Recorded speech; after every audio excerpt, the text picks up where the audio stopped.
Part 14. Evolution begins with Resident Evil. Author, Wei Tongmiao. Chapter 136. Chapter 133, Sina Island Rescue Mission, Part 2. 16 days have passed since I was kidnapped by the men in black in Congo. The people in white coats here call me umbrellas guinea pigs. Guinea pigs seem to come from all over the world. My neighbor is from Gaul, and the girl opposite is also from Chrysanthemum country. This is like a world trade fair, and we are the commodities waiting to be auctioned. The strange thing is that all the people who were captured are my age. The youngest is 16 years old, and the oldest is about 19 to 20 years old. Although umbrella people sometimes take us to amusement parks or dance parties, we enjoyed ourselves, but I won't be fooled. However, these times gave me the opportunity to organize people who had the same experience as me and escape from here together. Recently, other people's behavior was strange, as if some strange drugs were put in our meals. I also lost consciousness because of this. I have to be more careful. Today, July 2nd, Chin, who lives next door, was tied up and taken to the factory on the mountain. I think she will never come back like the people who disappeared last week. Yesterday, I heard someone in the factory accidentally mention something at the dance party. Under the order of the city mayor Vincent, they are going to cut open our brains and extract some substance. This town is the outpost of hell on earth. Not only Vincent, but all the people in this town, even women and children, do not regard us as human beings, but as guinea pigs for experiments, and the property of Umbrella. In any case, we have to quickly implement our escape plan. I hope we will not be too late. Today is July 15th. The people of Umbrella seem to be panicking because of the company's problems. This is our best chance to escape. I have organized the people who are still alive. Stojakovic and Enrique have been taken from the guards. I stole the key from the prison. Shanken and I were responsible for being bait to attract the attention of the guards, while the weapons collected by Yoshikawa and Felipe were distributed to everyone. We will split into 2 groups tonight and start the action. If we fail, Vincent, the madman, will chop off all our heads. Anyway, I will die, and I would rather die on the way to escape. I will not take this diary with me. I hope that a kind-hearted person who is not from Umbrella Corporation will see it and expose the crimes of Umbrella Corporation. The above content is recorded in a diary, which was left by a child imprisoned in prison. The diary was found by Hank and his friends under the iron bed in the innermost right cell in the prison on Sina Island by the sharp-eyed Victor. Hank and his friends did not expect things to go so smoothly, and they could gain such important information here. In addition to what the boy encountered, it also mentioned the possible location of the research institute and the Tyrant production factory, which is on the only mountain on Sina Island. With the target, Hank and his friends did not see the figures of those boys and girls in the prison, so they set out directly to the factory on the mountain. The 3 of them took the mountain cableway and ran along the mountain trail. They soon arrived at the building surrounded by a silver-white steel wall on the hillside of Sina Island, hidden behind the woods. Is the Tyrant production factory hidden in front? But the building looks more like a mansion, Lone Wolf said with a telescope. The few people did not approach rashly, but carefully observed the situation outside. No patrols were found on the wall or the guard tower, Hank whispered. The woods were confirmed to be safe, and the wind around was not small, so Hank was not worried that his voice would be heard by the people of Umbrella. No traces of soil turning were found on the ground outside the wall, and no signs of minefields were seen, Lone Wolf, who was responsible for checking the ground conditions, confirmed. Whether there are signs of minefields will not affect the deterrent effect of mines. In addition, there is no war on this island. The signs are set more to prevent residents and children from mistakenly entering them, so Lone Wolf specifically mentioned the signs of minefields. But these signs do not rule out the existence of mines here. Victor was cautious by nature and replied. Then there can only be that dirt road. Hank pointed to the mountain road where people and cars came out and said, they must have a way to send those children here. Lone Wolf and Victor nodded in agreement with Hank's statement. After confirming again and again that there were no enemies outside, Hank, holding an AUG assault rifle, walked in the first place, and Victor walked in the second place to cover Hank on both sides, while the lone wolf holding an M21 sniper rifle was still hiding at the edge of the woods, responsible for suppressing the enemies that might suddenly appear on the wall and the guard tower. Hank lowered his footsteps and half-crouched and walked quickly to the front door. The door was not locked and was ajar. Hank looked inside and found that there was no human figure behind the wall, only zombies and hunters were walking inside. After confirming, Hank made a gathering gesture and asked the lone wolf who was still at the edge of the woods to meet him. Russell. At this time, Hank's walkie-talkie heard an electric current sound, which was a call signal from the Angel Squad or the Homo sapiens Squad. Hank did not respond like Carlos did, but lightly pressed the talk button on the intercom twice, indicating that it was not convenient for him to answer and he needed to keep quiet. Victor looked inside from the other side of the main door, confirmed the number of enemies, and then communicated with the lone wolf who followed. Hank looked at Victor and lone wolf. The two were communicating with gestures. Victor's plan was to let lone wolf give him the M21 sniper rifle. He climbed from the outer wall to the guard tower to cover Hank and lone wolf's assault. This chapter is not over yet. Please click on the next page to continue reading the exciting content. Lone Wolf is a jack of all trades in the team. He can do medical, explosives, and reconnaissance, but he is not as proficient in all types of firearms as Hank. He is only familiar with sniper rifles and submachine guns. So after he handed the M21 sniper rifle to Victor, he did not take Victor's Desert Eagle, but took out the TMP submachine gun on his waist. Hank nodded to Victor who was looking at him, indicating that he agreed with his plan, and then waited for Victor to arrive. Although Victor was born a ninja, his tools were very modern, and he used a grappling gun. Therefore, Victor only needed to take out the grappling gun and shoot at the railing of the guard tower. After a while, he climbed up to the guard tower. Not only outside the guard tower, but also the view from the guard tower to the inside of the wall was very good, so Victor quickly found a good angle, set up his weapons, and waited for Hank and the lone wolf to attack. Hank and the others did not let Victor wait for long. Not long after Victor climbed the guard tower, Hank launched an attack, opened the door, and started shooting at the nearest enemy. Da. Hank's shooting skills were very accurate. Every bullet was accurately delivered into the monster's head, and those hunters who moved faster were dealt with first, which made the other two lose the opportunity to shoot directly. The lone wolf on the side seemed to be accustomed to the situation, so he did not shoot immediately after rushing in with Hank, but waited for Hank to change the magazine to fill the firepower gap for Hank at this time. Victor on the guard tower naturally saw that the situation below did not require his own cover at all, and it turned out that his previous plan was useless. But soon, Victor would not think so. With his sharp hearing, he heard the sound of a helicopter. Looking back, Victor saw a helicopter flying in the distance at a glance. Lone Wolf, there is a helicopter coming in the distance. The intercom can only be set to listen to one channel at a time, so Victor said this to the lone wolf and asked him to convey it to the captain Hank.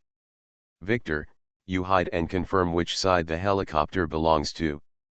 If it is an enemy, the captain asks you to shoot directly. Hank heard what the lone wolf conveyed and immediately asked the lone wolf to convey the new instructions. Then Hank took the lone wolf to the base of the wall, so that the helicopter could see his figure as late as possible. It happened that Hank could take advantage of this gap to pick up the intercom and contact the captain of his other team who had contacted him with a secret code before. Victor on the guard tower received the order, turned the gun head, and observed the situation of the helicopter through the 4x-8x scope. As the helicopter got closer, Victor reported, the helicopter belongs to Umbrella. I'm ready to shoot. After saying that, Victor shot at the long-armed soldier sitting on one side of the helicopter without waiting for Hank to reply. It's not that Victor didn't want to kill the helicopter pilot with one shot, but as a former USS, he knew that the glass of the helicopter was bulletproof, and even the 7 NATO bullets in his hand might not be able to penetrate the bulletproof glass specially made by Umbrella with one shot. Considering that the helicopter was not equipped with weapons, Victor made a second choice and targeted the enemies sitting on both sides of the helicopter with half of their bodies exposed, trying to reduce the number of enemies as much as possible. The helicopter was flying at high speed and also made evasive movements.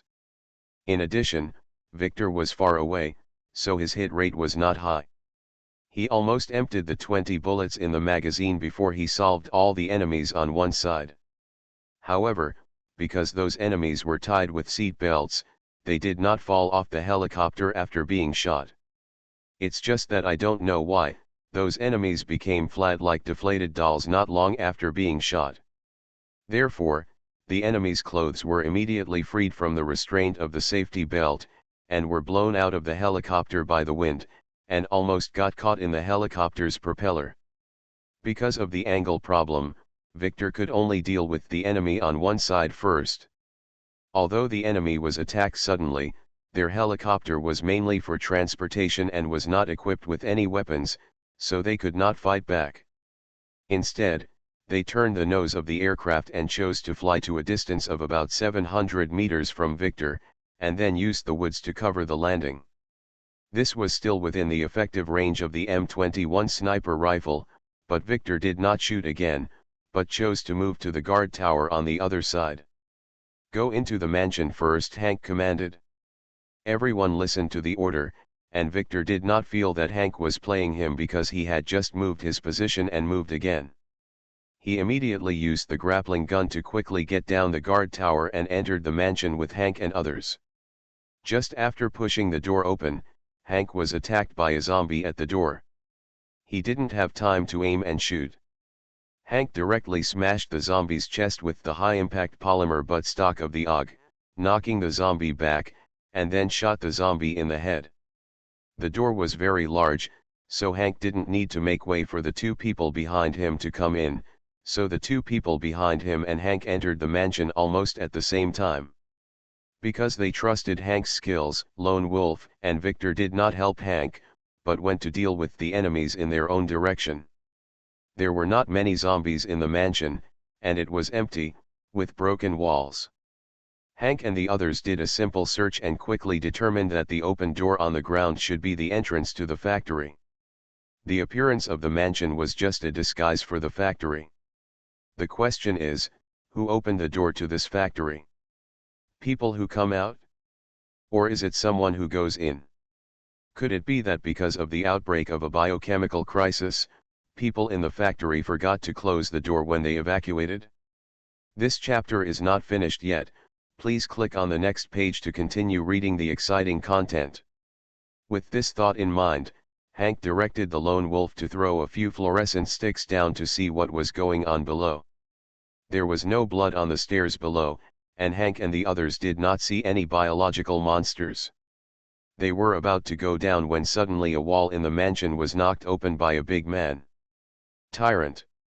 Whether it was Hank, Victor, or Lone Wolf, they all faced this terrifying biological weapon in Raccoon City, so they immediately chose to distance themselves from the sudden appearance of the tyrant. The height and shape of the tyrant were very similar to those they had seen before, so they were able to deceive the supervisors sent by Umbrella to inspect the production of the tyrant. But Hank soon discovered something different. The coat on the tyrant was not black, and it didn't look like it was made of leather. Thinking of the boss's words, Hank was the first to raise his gun and shoot, firing wildly at the tyrant's head. Then, under the surprised gazes of Lone Wolf and others, the tyrant in front of him collapsed to the ground before he could attack. Isn't this tyrant too stupid? How much public funds did Vincent embezzle? No wonder the boss thinks there is no need to destroy the production line of the tyrant factory. The Gallic military will definitely sneer at biological and chemical weapons when they see this thing. Lone Wolf was the first to speak, breaking the brief silence between the three of them. This thing is weaker than the training tyrants we encountered before. The reaction speed and movement speed are slow. It's only a bit powerful. It's just a thing that anyone who can shoot can easily deal with it. Victor commented on this tyrant in terms of combat effectiveness. So it was right for us to leave Umbrella. Hank concluded here that Umbrella Company has begun to rot. No wonder the company is so unpopular. There are a lot of people who have abandoned the dark side and turned to the bright side. After hearing Hank's summary, Lone Wolf and Victor nodded in unison. Hank checked the hole behind the wall where the tyrant came out. It was not a secret room, it was just an abandoned empty room. Afterwards, the three people used an iron pipe to block the main entrance of the abandoned mansion, and then walked into the tyrant production factory. Cleaning up the factory employees who had turned into zombies along the way, Hank became more and more curious about who opened the door to the factory. This may not affect the mission, but it is like a thorn in the heart of Hank, who is afraid of unexpected situations. "Captain, come here and take a look." Victor, who was scouting ahead, contacted Hank through the walkie-talkie and said. Hank and Lone Wolf hurriedly chased after him and saw Victor standing in the middle of a group of rookie tyrants, and in front of him was a different tyrant's corpse. "I have to go out for a run tomorrow, so I won't be able to update until tomorrow evening." Evolution begins with Resident Evil. Author, Wei Tong Miao. Chapter 137. Chapter 134, Sleeping Tyrant. Put the time back to an hour ago. Through other means, Luo Guang arrived at China Island earlier than the GIMZ troops. After arriving on the island, Luo Guang did not go to search for Ake Thompson, the protagonist of Gunslinger, but went directly to the tyrant on the mountainside. The production factory ran. Because the biochemical crisis that broke out on Sina Island was caused by Vincent, the administrator of the island, deliberately leaking the T-virus and releasing biochemical weapons, Luo Guang's ability to control zombies and produce pheromone played a more important role here than in Paris. Noi Island is even bigger. Those T-virus-infected creatures would not regard Luo Guang as an enemy, so Luo Guang did not need to shoot to defend against enemies along the way. He even took a few rookie tyrants as his little brothers and let them tear them off. Factory Gate. Entering the factory, Luo Guang met the researchers hiding in the factory waiting for Umbrella's rescue. It was also through the communication equipment in the factory that they contacted the people at the Umbrella Paris branch closest to the attackers and asked them for rescue. Although the people in the Paris branch were very angry after learning about Vincent's private actions, after the researchers in the factory told the Paris branch some of the research information about the sleeping tyrant, the Paris branch finally decided to send them out. The newly developed biological and chemical weapons cleaners used to perform the task of recovering research data. The researchers on Sina Island had already reserved a hand and did not transmit the research and development data of the sleeping tyrant to the Paris branch, just so that the Paris branch could use a defensive weapon and send troops to rescue them. But for a large branch like the Paris branch, a small research institute below dares to play such a small trick with itself. If it eventually develops a more powerful tyrant-type biochemical weapon like the Nemesis, this will make the Paris branch people can't stand it.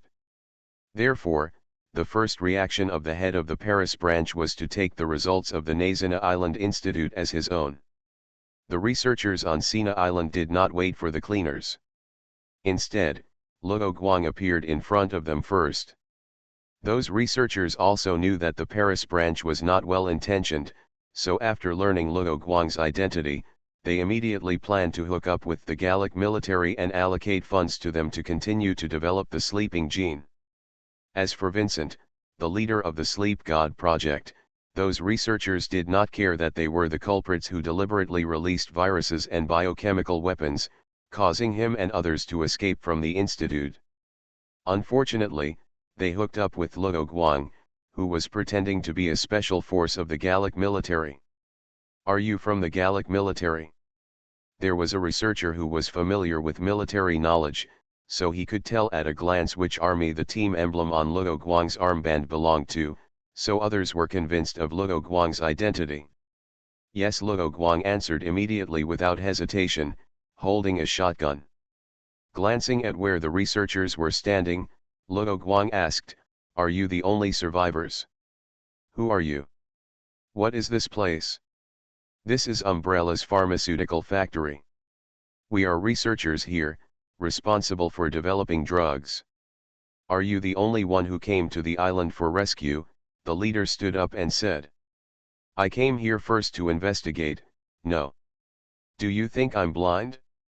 I was lost for a while when I came in, and I already saw the people in the petri dish, and I actually said this was some kind of pharmaceutical factory." Luo Guang looked serious, raised his gun, and threatened, "Who are you? Don't shoot." A man in his 50s held the shoulders of the person who had just stood up, then walked out and said, "We are researchers at Umbrella's Shina Island Research Institute. I am the director. This is Umbrella's biochemical weapons factory, but the biochemical crisis that broke out on the island has nothing to do with us, it's caused by that guy Vincent." The director of the Shina Island Research Institute continued, "I hope you can protect us. I think the military will definitely want to obtain the research results here. No, you are committing a crime. Your research here will cause the entire country of Gaul to fall into a biological crisis." After the Raccoon City incident, many countries around the world have revised their laws and regulations and have specific crimes, so Luo Guang said this. "Calm down, why don't you ask your superiors first? And you don't have the power to arrest, right? If you mess around, you will be sent to a military court." After a few words, Luo Guang, who pretended to be in contact with his superiors, asked a few questions for his superiors. It was soon confirmed that these researchers had no feeling at all about the damage caused by the biochemical crisis on the island. There was even one researcher who scientifically told Luo Guang that they had calculated that the biological crisis on the island would not spread to the mainland of Gaul. For this kind of researcher who has no bottom line for the sake of research, Luo Guang's conclusion is naturally to give up recruiting and asking them to take bullets. "So, your superiors are planning to send more people to escort us out?" The director on the other side, who was still in the dark, asked ecstatically when he saw Luo Guang's troubled and reluctant expression. Other researchers also looked happy, and some even shed tears because they were finally rescued. "No." Luo Guang's expression suddenly changed, and he showed a smile like "You've been deceived." While waving to them goodbye, he pulled the trigger with the other hand and killed all the researchers in front of him. Luo Guang fired very quickly, and they had no time to escape or react. The director of the institute, who thought he had the upper hand in the conversation with Luo Guang, died with a smile on his face. This chapter is not over yet, please click on the next page to continue reading the exciting content. After confirming that there were no researchers pretending to be dead, Luo Guang continued to move deeper into the factory.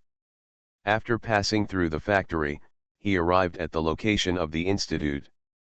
The director who stood up before was just the deputy director of the Sina Island Institute, so the name of Vincent Goldman was written on the doorplate of the director's office that Luo Guang went to.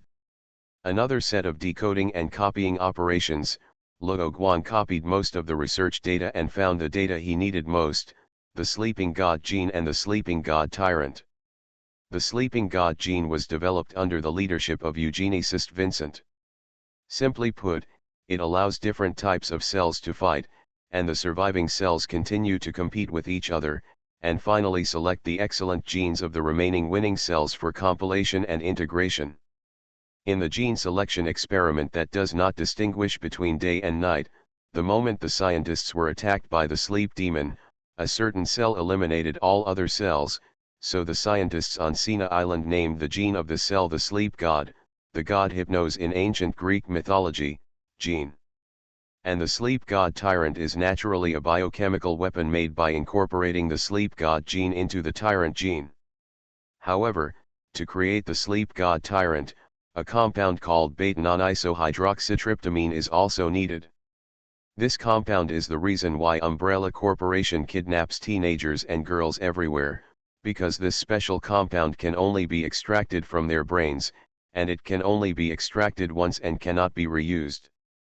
Of course, this thing also has a very important function, which is to allow the body, human, with poor compatibility with the T-virus mutant strain to successfully fuse the T-virus, which is the key to Sina Island's successful mass production of the tyrant.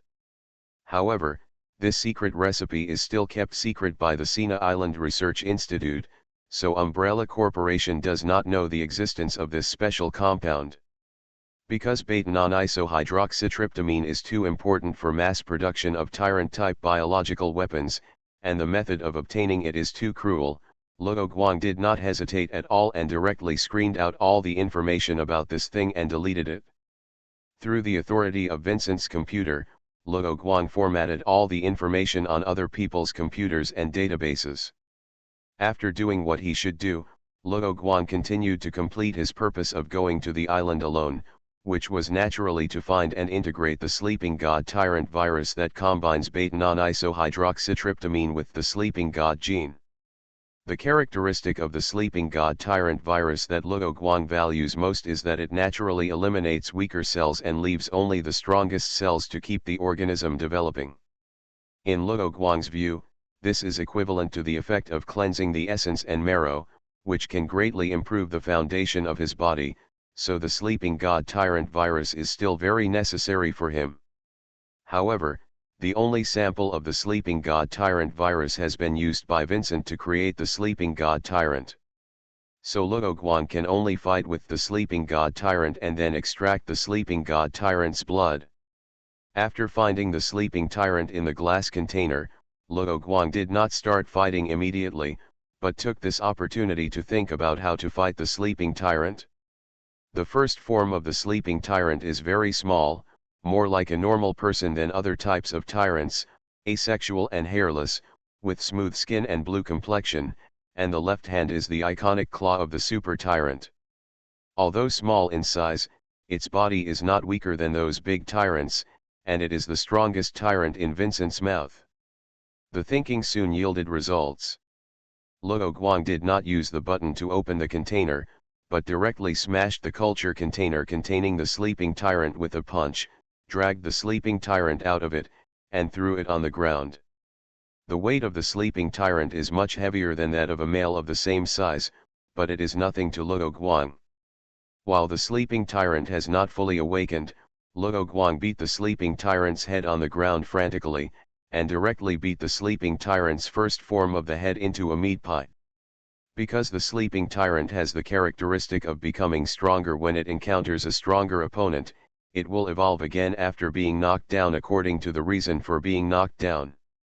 For this reason, Luo Guang did not immediately take out the M4S90 semi-automatic shotgun filled with single-headed bullets to attack the sleeping tyrant, in order to break the defense of the sleeping tyrant in its second form. The sleeping tyrant began to change as Luo Guang predicted. Unlike other tyrants, the effect of the sleeping god gene on the sleeping tyrant made the mutations that occurred in the sleeping tyrant develop in a good direction. First of all, the overall body size has become much larger, the muscle mass has increased greatly, and the claws on the left hand have become larger and longer. The head has also grown again, and the gelatinous liquid on the newly grown head has begun to turn white and harden when it encounters air. After a while, a layer of white hard shell covered the head of the sleeping tyrant. A huge tumor-like bulge appeared on the right chest, which was the heart grafted by Umbrella Corporation. Luo Guang would not wait foolishly for the sleeping tyrant to stand up and attack him after completing the mutation. The mutated sleeping tyrant, who was still lying on the ground, had just grown a hard-shelled head, and was warmly welcomed by Luo Guang with a single-headed bullet.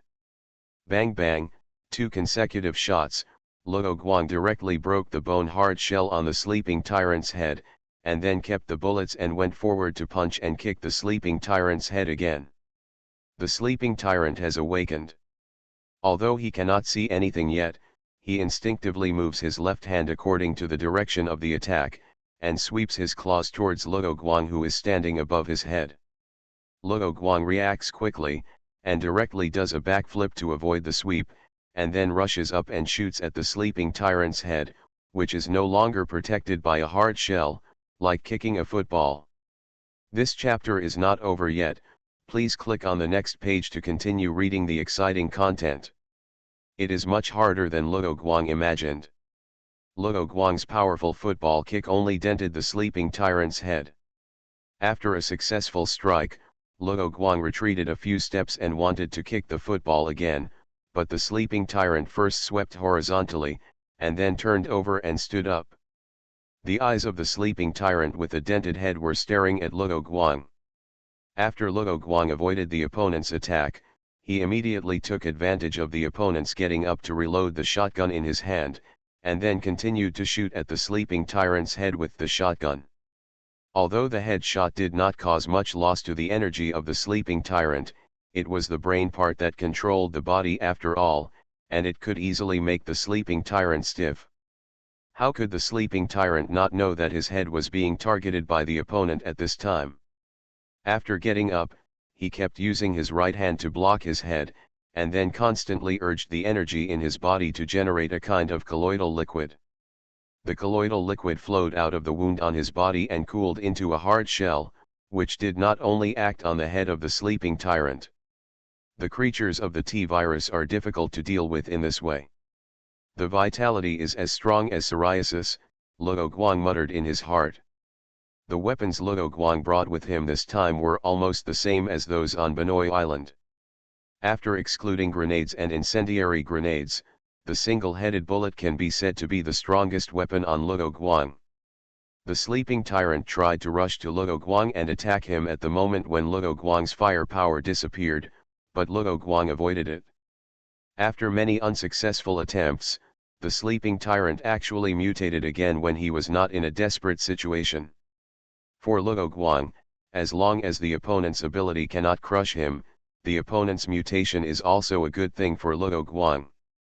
Because this is not a game, even biochemical weapons must follow the law of conservation of energy, and mutation can consume a lot of energy. Coupled with the effect of the sleep god gene, the more the sleep god tyrant mutates, the stronger the sleep god gene in his body, and the more delicious it is for Luo Guang. At this time, the third form of the sleep god tyrant is the second evolution of the sleep god tyrant. Its grafted heart is now completely exposed, with more exaggerated muscles, a hunched back, a mouth full of sharp teeth, a huge claw on the left hand, and a bone shield on the right hand. Feeling that it has evolved enough, the sleep god tyrant gave up the defense of the head that was completely covered by the thick bone shell and launched an active attack on Luo Guang. Luo Guang naturally would not attack the head that was well defended, but set his target on the grafted heart, which is why Luo Guang had not immediately attacked the weak point when the grafted heart bulged before. According to the system's analysis, the third form of the sleeping tyrant is comparable to Luo Guang in terms of strength and flexibility, but Luo Guang has combat experience that the sleeping tyrant does not have, and this gap cannot be made up by mutation. With the first roar of the sleeping tyrant, the battle between the two officially began. The remake of Resident Evil 4 is also coming out soon. You are listening to Novels at Bless Up channel. Wish you happiness and luck. Please subscribe to receive new novels. How do you feel about this novel? Please like and leave a comment. Evolution begins with Resident Evil. Author, Wei Tongmiao. Chapter 138. Chapter 135 Fusion of the Sleeping Tyrant Virus. With a roar, the sleeping tyrant exerted force on his legs, and the cement floor of the factory cracked directly. The sleeping tyrant took a big step and rushed towards Luo Guang. Luo Guang did not take the attack head-on. He calculated the timing and fired a shot while jumping to the side. The bullet collided with the sleeping tyrant, which was charging towards him, and exploded with multiple power, allowing the single-headed bullet to directly penetrate the hard shell of the sleeping tyrant's head that was heavily reinforced. Unfortunately, the single-headed bullet had been severely deformed after passing through the hard shell. The single-headed bullet, which was at the end of its rope, ultimately failed to penetrate the skull of the sleeping tyrant and was stuck in the skull. This had already sounded the alarm for the sleeping tyrant. After turning around, the sleeping tyrant kept staring at the weapon in Luo Guang's hand. As long as Luo Guang raised his gun, it would immediately raise the bone shield in its right hand. Taking advantage of the action characteristics of the sleeping tyrant, Luo Guang pretended to raise his gun to shoot, but when the sleeping tyrant raised his right hand to block, he threw several fragmentation grenades. Luo Guang calculated the time just right. The fragmentation grenade passed over the bone shield from above, and then fell down due to gravity, and finally exploded between the bone shield and the sleeping tyrant's body. All the fragments produced by the fragmentation grenade after the explosion hit the sleeping tyrant, and Luo Guang also blocked all the fragments shot towards Luo Guang because of the sleeping tyrant's bone shield. The wound on the sleeping tyrant's body was constantly healing itself, and at the same time a layer of gelatinous liquid flowed out of the wound, turning into a hard shell, and finally blocked the wound and successfully stopped the bleeding. Slowly lowering the bone shield, the sleeping tyrant wanted to confirm Luo Guang's position, but the moment he exposed his eyes, Luo Guang, who was already 3 meters in front of him, shot him twice in the head.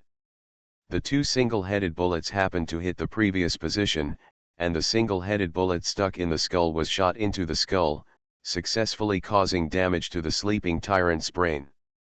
The continuous damage in a short period of time made the sleeping tyrant fall into a state of stiffness, and he had to stop moving to let his body enter a rapid repair period, which is commonly known as a state of suspended animation. Luo Guang did not take this opportunity to continue shooting and finishing off the enemy. He took out a mountaineering pick and smashed the pick into the grafted heart of the sleeping tyrant who was kneeling there motionless. Then he quickly pulled out the mountaineering pick and drank a mouthful of the sleeping tyrant's blood that had spurted out of the grafted heart after 2 mutations. The taste was very disgusting, but Luo Guang didn't care so much, perfectly explaining what it means to get sick from the mouth. After all, he didn't know when the sleeping tyrant would regain his mobility, so he didn't use a syringe to collect blood samples. Begin to analyze the sleeping tyrant's blood sample. The system's words popped up immediately. Along with the system's words, there was also the sleeping tyrant's left-hand claw sweeping over. The grafted heart is also an important organ for the sleeping tyrant. Luo Guang had not attacked that place before, making him mistakenly believe that Luo Guang didn't know that it was also a weakness of his, so he didn't take any defensive measures. Luo Guang bent down and avoided under the sleeping tyrant's raised arm, then turned around quickly, pinched the sleeping tyrant's left wrist with one hand and pulled it towards himself, and at the same time raised his knee to press the tyrant's left arm elbow joint and pushed it towards the sleeping tyrant, directly breaking the sleeping tyrant's left hand with this joint skill. This is not a big problem for the sleeping tyrant who can repair body injuries at any time, but for Luo Guang, this is enough for him to take the opportunity to stay away from the sleeping tyrant. Seeing the sleeping tyrant standing up and continuing to chase him before he could mutate further, Luo Guang showed a smile in his serious expression. He knew that he had obtained the key to defeat the enemy. Analysis progress. 69.39%. Luo Guang quickly retreated, constantly luring the sleeping tyrant to chase him. The speed of the two sides was almost the same, but the sleeping tyrant with a larger pace still had a certain advantage, so Luo Guang needed to turn around and shoot at the sleeping tyrant occasionally to keep the sleeping tyrant and himself at a safe and controllable distance. Luo Guang ran to an open place, and the mass-produced tyrant he had controlled before was already standing there waiting, like a wall, and on both sides were cultivation containers containing mass-produced tyrants. Arriving at the destination of the decisive battle with the sleeping tyrant, under Luo Guang's control, a factory worker turned into a zombie and pressed a button on the console. All the mass-produced tyrants were released at the same time, and they were quickly controlled by Luo Guang. The sleeping tyrant looked at the enemies in front of him and felt bad, but as the strongest sleeping tyrant, he was stronger when he met a stronger opponent, so he decided to take the lead in launching an offensive to reduce the number of enemies.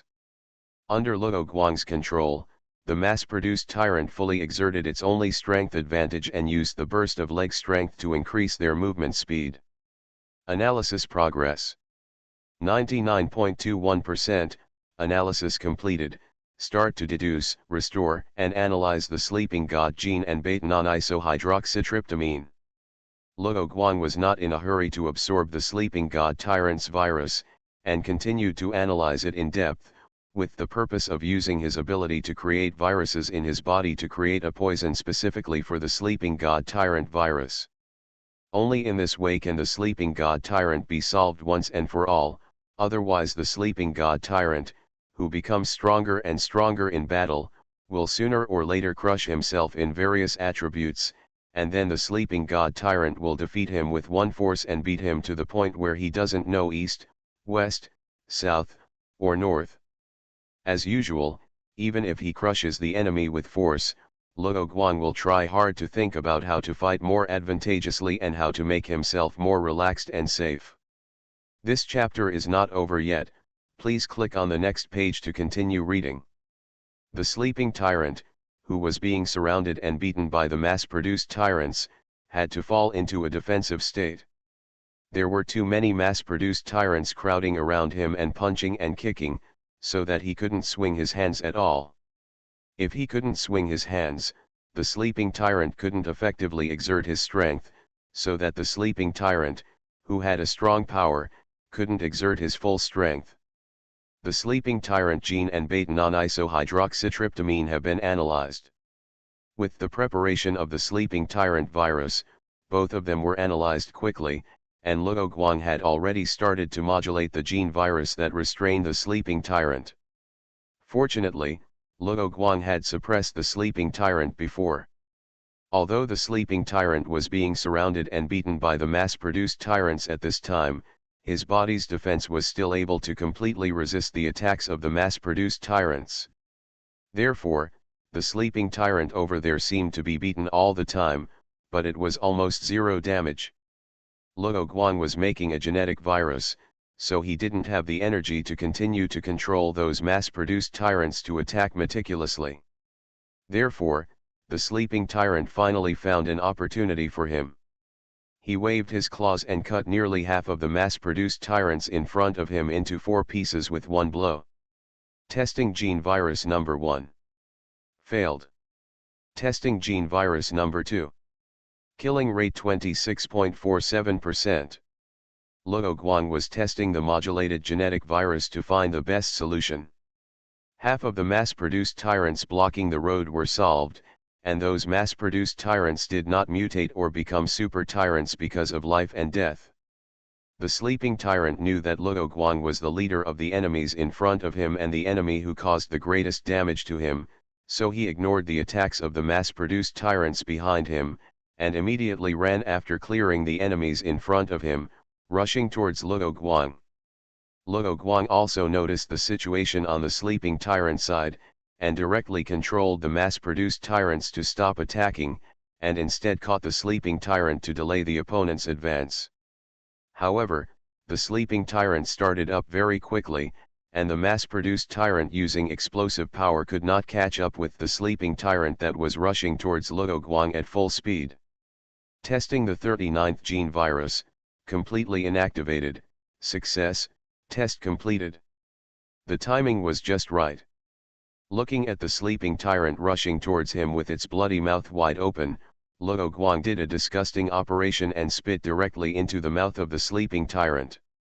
Then Luo Guang narrowly avoided the attack of the sleeping tyrant and observed the changes of the sleeping tyrant. It took effect faster than Luo Guang imagined. After the powerful first attack, the sleeping tyrant's second attack became soft, and the iron-hard muscles on his body began to swell, and then sank like a deflated balloon. Luo Guang let the mass-produced tyrants around and control the sleeping tyrant again, and he stepped aside again to start the fusion project of the sleeping tyrant gene. The 39th gene virus template has been deleted, and the 39th gene virus in the body has been confirmed to be non-existent. Please confirm the target of this fusion. The system prompted Luo Guang that he could choose to absorb the sleeping god tyrant virus containing the sleeping god gene and beta-non-isohydroxytryptamine, or he could choose to absorb only the sleeping god gene or beta-non-isohydroxytryptamine. Luo Guang quickly checked the advantages and disadvantages of various absorption plans, and soon confirmed to absorb the sleeping god tyrant virus. The reason is very simple. The other options have no advantages over the sleeping god tyrant virus. The sleeping god gene and beta-non-isohydroxytryptamine have advantages that the sleeping god tyrant virus also has. On the contrary, the sleeping god tyrant virus has advantages that the other two do not have. The adapter has chosen the absorption fusion plan. Please choose the direction of absorption. As soon as the system finished speaking, Luo Guang had an extra piece of information in his mind. This was only possible after Luo Guang's intelligence became 9. It was a bit like reading a book in his mind. While understanding the words in the book in his mind, he could also read them in his mind. Therefore, the system did not have to keep the words floating in Luo Guang's eyes. The first point is physical strengthening, which can enhance the cell capacity of the adapter and improve the lower limit of various abilities. It can allow the adapter to store more energy and prolong life. Opening the subpage of this point, Luo Guang saw more information, such as stronger digestion ability, greatly improved endurance, and the ability to produce pheromones with a larger range, etc. There is no need to think about this point. Luo Guang directly chooses to merge. The second point is that the gelatin armor can be fused with the hardened armor to enhance the hardness of the hardened armor, improve plasticity and stretchability, and at the same time, the hardened armor is no longer easily ignited by flames. Plasticity means that the ability of hardened armor can be used to generate more delicate and complex armor, and it is no longer easily ignited by flames. Then Luo Guang may be able to use this hardened armor to make a disposable musket, but he doesn't know what to use to replace the gunpowder for the time being. As for stretchability, it means that the formed hardened armor can no longer be that hard style, which means that Luo Guang can use the hardened armor to make a leather suit to be Ultraman or Kamen Rider. Looking at the introduction of the second point, Luo Guang was very satisfied and soon thought of various ways to play. The third point is the ability to burst out. By mobilizing and coordinating all the strength of the body, the adapter can burst out a stronger combat power in a short period of time by squeezing the ability of the cells in the body, but then the body cells will be in a state of fatigue. At this time, the adapter's various abilities will be temporarily reduced until they get enough energy to replenish. The fourth point is the twin claws. The adapter can generate claws similar to the super tyrant on the hand to attack as needed. The third point is good, but Luo Guang does not need the fourth point. First of all, the special weapon such as the claw set is not easy to practice. Secondly, he can use hardened armor to achieve the same effect. There is no need to fuse this ability. The extra ability will only make the dominant virus in his body redundant. This chapter is not finished yet. Please click on the next page to continue reading the exciting content. After all, the sleeping god tyrant gene is developed based on the T virus. If it were not for the two mutations of the sleeping god tyrant, Luo Guang might not get the second and third points of the virus characteristics. This time, the ability to be fused does not need to be too entangled, so Luo Guang did not ask the system. After checking it once, he made a decision and chose to fuse the first three abilities. Received after the system checked and confirmed the feasibility of this plan again, it began to work. Begin to remove unnecessary gene fragments of the sleeping tyrant virus, readjust and reconstruct the sleeping tyrant virus, removal completed, reconstruction completed. Begin to command the adapter virus to absorb and fuse the sleeping tyrant, progress 40.99%, progress 99.33%, fusion completed. Final check completed. Please confirm the situation, adapter. Luo Guang heard that the fusion was completed, and he rarely called up his attribute table, thinking that he should be able to crush the third form of the sleeping tyrant at this time. Thinking of this, Luo Guang looked at the sleeping tyrant lying on the ground. There was no sound, and there was no special change in his body. It was just that the sleeping tyrant, which was originally solid and heavy, collapsed. Seeing that the sleeping tyrant had died, Luo Guang continued to confirm his attributes. Strength, 1-5 rightward arrow 1-9. Flexibility, 1-5 rightward arrow 1-8. Endurance, 2-1 rightward arrow 2-3. Intelligence, 9 rightward arrow 1-0. Willpower, 11. The overall ability has been improved a lot. If I enter the burst state, I should be able to improve my physical ability by 2 to 3 points in all aspects. Luo Guang confirmed with the system and received a positive reply. Although it is only a 2 to 3 point increase, the further you go, the more difficult it is to increase the ability points. For example, the increase in strength from 15 to 16 is even greater than from 10 to 14. Therefore, Luo Guang is very satisfied with the increase in this burst ability. Moreover, since Luo Guang obtained the T. Veronica virus, there are very few creatures in the world that can be stronger than Luo Guang. So far, Luo Guang's own goal has been perfectly completed, and it is time to consider leaving. But before that, Luo Guang still has to practice with the mass-produced tyrants who are still alive to get familiar with the increased physical attributes.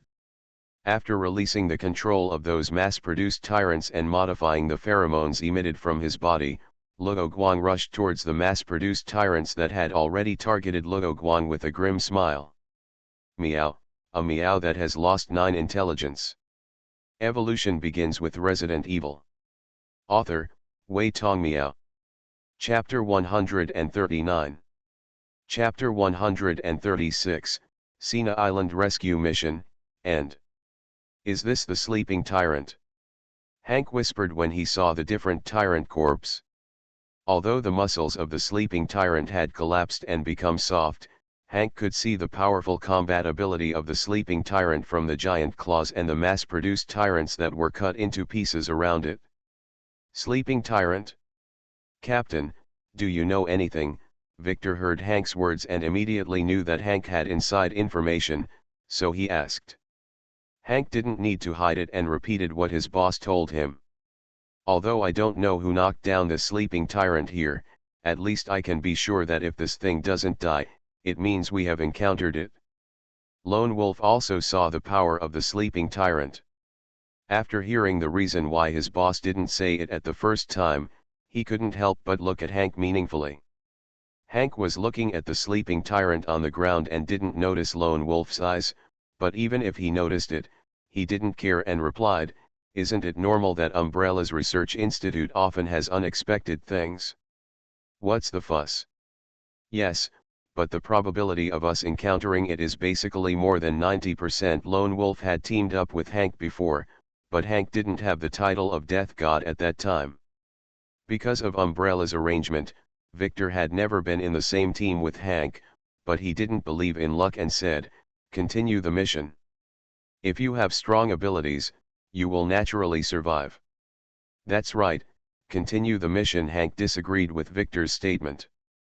Facing those unreasonable biological and chemical weapons, humans may not be able to defeat them by relying on their own abilities, but he didn't refute it, just let everyone else continue the mission.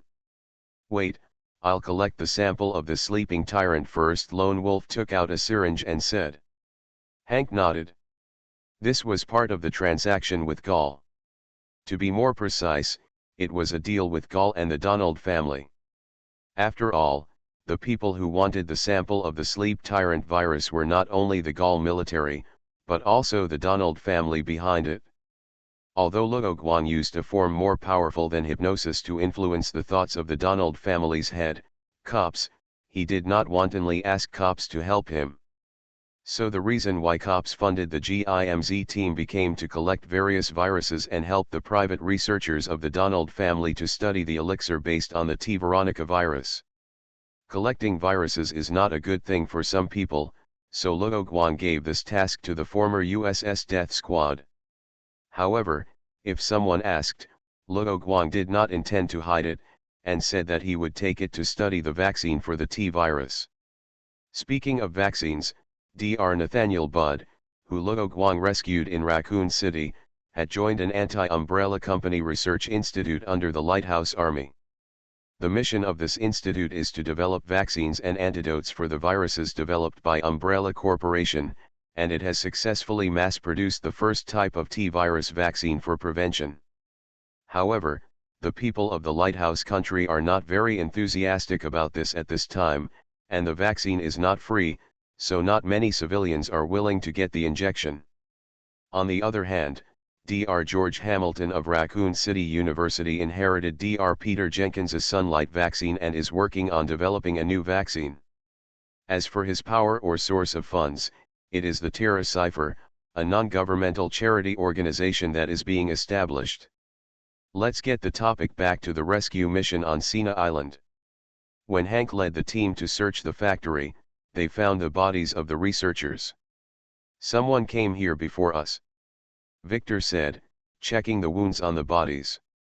Looking at the blood and the body, the time of death should not exceed 1 hour. Lone Wolf also knows a little about forensics and said. Hank nodded, and with the factory gate wide open, he confirmed, "It seems that someone got there first. The question is, what is the goal of the first person? If it is to destroy the body, then the information in the factory and the research institute will not be." Lone Wolf guessed. "Victor, you go to find the location of the research institute first, and then confirm the situation. We are responsible for the factory." Hank's face changed. If the first person came to destroy the evidence, it would be fine. He was worried that the first person would copy the research data directly. Victor nodded, and then set off immediately. They did not have the exact location of the research institute, which would take a long time. But Victor was lucky that the research institute was not hidden by Vincent. Following the sign on the wall, he found the entrance of the research institute and saw someone running towards him. "You are from the company." The man who came was Vincent Goldman, the commander of Sina Island. Although the man in front of him was indeed wearing the uniform of the USS Troops of Umbrella, his armband was from the Gallic Army. However, this method of concealing the truth was also a common method used by Umbrella, so Vincent was a little unsure of the identity of the man in front of him. Vincent fired a rocket launcher at the helicopter that Ake was riding when he escaped, and successfully crashed the helicopter. However, Vincent's luck was not good. The helicopter fell towards his position, causing him and Ake on the helicopter to fall into a coma. Acker woke up a few minutes earlier than Vincent, just because Acker lost his memory, and when he saw Vincent lying motionless on the ground, he thought he was dead, so Acker left the scene of the helicopter crash directly. This chapter is not over, please click on the next page to continue reading. When Vincent woke up, he saw that the helicopter was burning in flames and thought Acker was dead, so he returned to the Umbrella branch in the town. Seeing Acker still alive on the surveillance camera, Vincent was furious and directly released a large number of dormant biochemical weapons all over the island to kill Acker. Of course, although it is important to eliminate Ake, he also has a very important thing, which is to leave Sina Island, where a biochemical crisis has broken out, with the sleeping tyrant and the research results. However, when he rushed to the research institute through the passage of the Umbrella branch in the town, he found that the research data was gone, and so was the sleeping tyrant. Victor also noticed Umbrella's armband on the other person's clothes, and combined with the other person's appearance, he said, "You are Commander Goldman." "I am. You are the rescue team sent from above?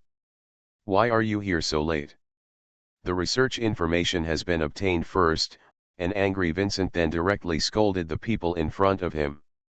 Victor was not angry after hearing what the other party said, and asked, "Who got there first? Do you need me to do anything next? Please give me an order." For ninjas, Vincent's words were nothing to Victor's ears, but this did not mean that Victor had no temper. It was just that his mission was the most important. At this time, it was even more necessary to obtain Vincent's information, so Victor's tone was the words are all to Vincent's liking. It wasn't someone from the company who did it. After Vincent scolded him, he also regained his composure, thinking that this thing might have been done by the stupid pig above him, so he asked like this. Victor shook his head, he also wanted to know who did it. Humph, it doesn't matter that much. Take me away quickly. I have activated the self-destruct system in the laboratory. We only have less than 40 minutes left. Because Vincent didn't know if the means of escape from Sina Island were still there, he didn't set a 5-minute self-destruction countdown. Copy that, Victor said, and he ducked behind Vincent. He used his knife and accurately controlled the force to knock out Vincent, who was unprepared and anxious to escape.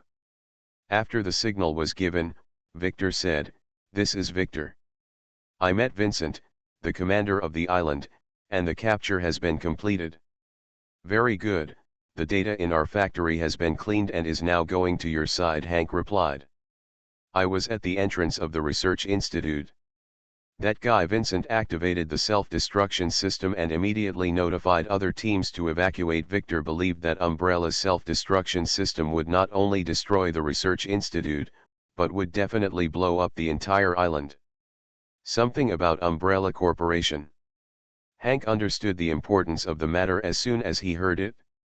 After replying that he had received it, he immediately contacted the captains of the other two teams. However, Hank was inside the mountain at this time, and the walkie-talkie signal was not good, so he could not contact other people at all. Hank did not hesitate and immediately asked Lone Wolf to pick up Victor. He needed to leave the factory and contact others. The Lone Wolf believed that Hank was not trying to escape, and immediately took orders to meet up with Victor. On the other side, after Carlos brought Aker back to the port, he set out again to search for survivors in the town. In the end, the hard work paid off. Carlos' team found 2 children in a private house and took them away. Come back. The names of the 2 children are Lot Klein and Lily Klein. They were 2 brothers and sisters, and they seemed to know Aker.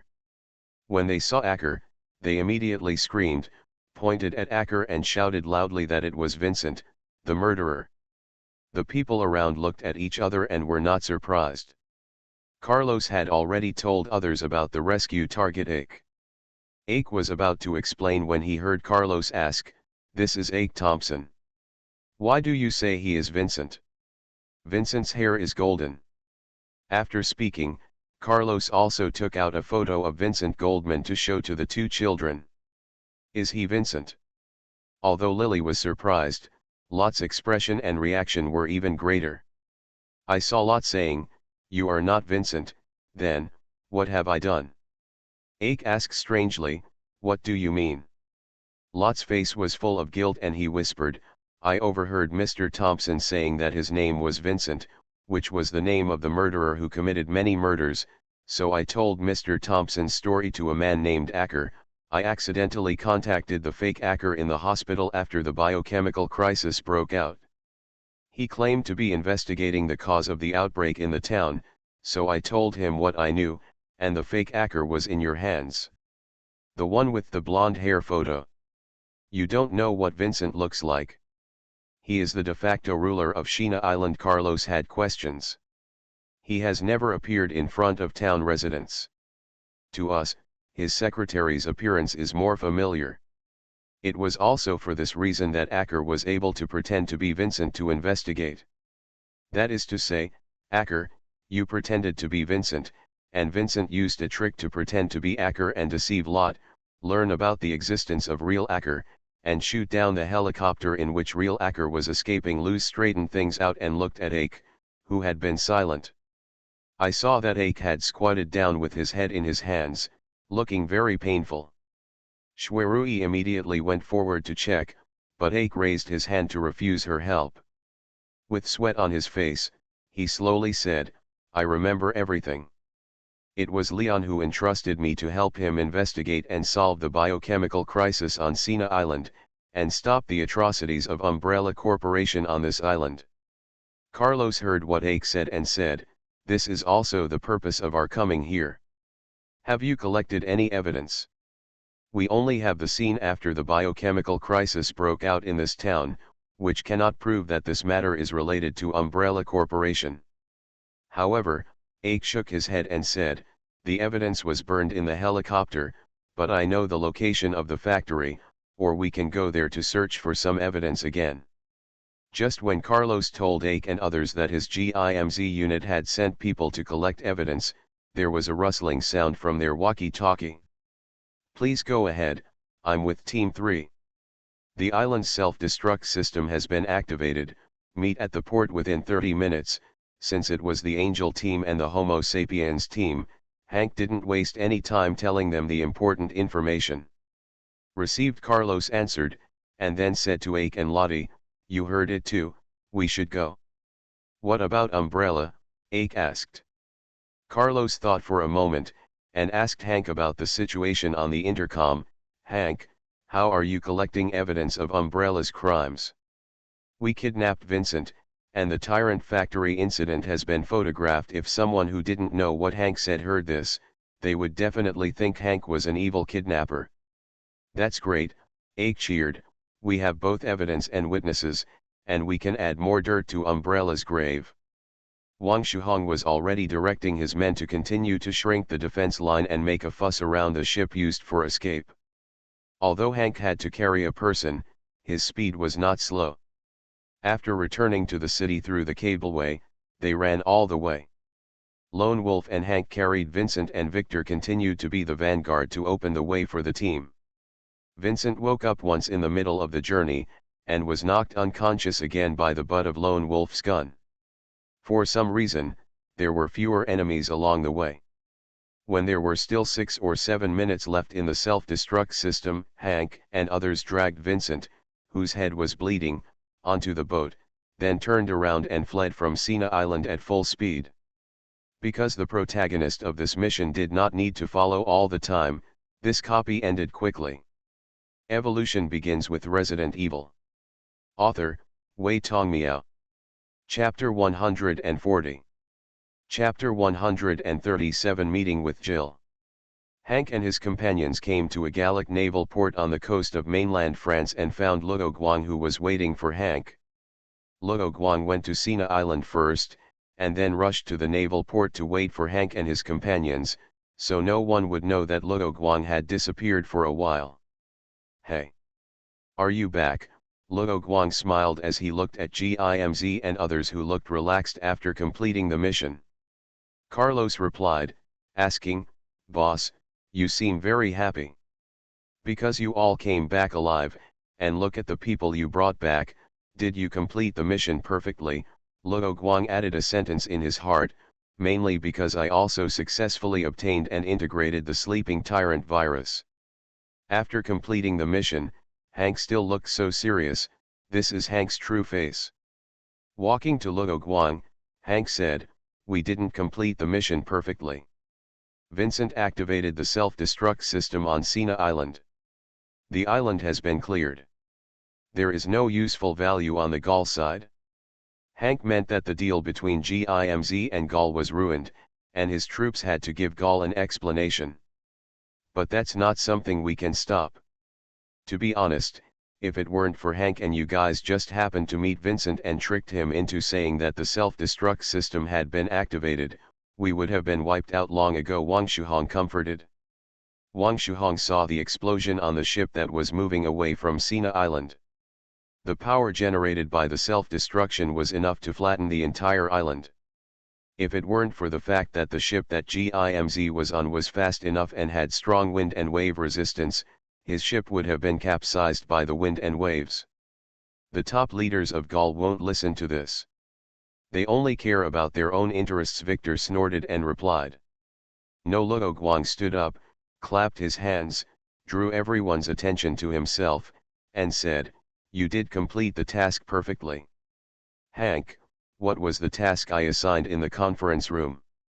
Go to Sina Island to find Ake Thompson and rescue him, and collect evidence of Umbrella's crimes and destroy Umbrella's research materials on Sina Island.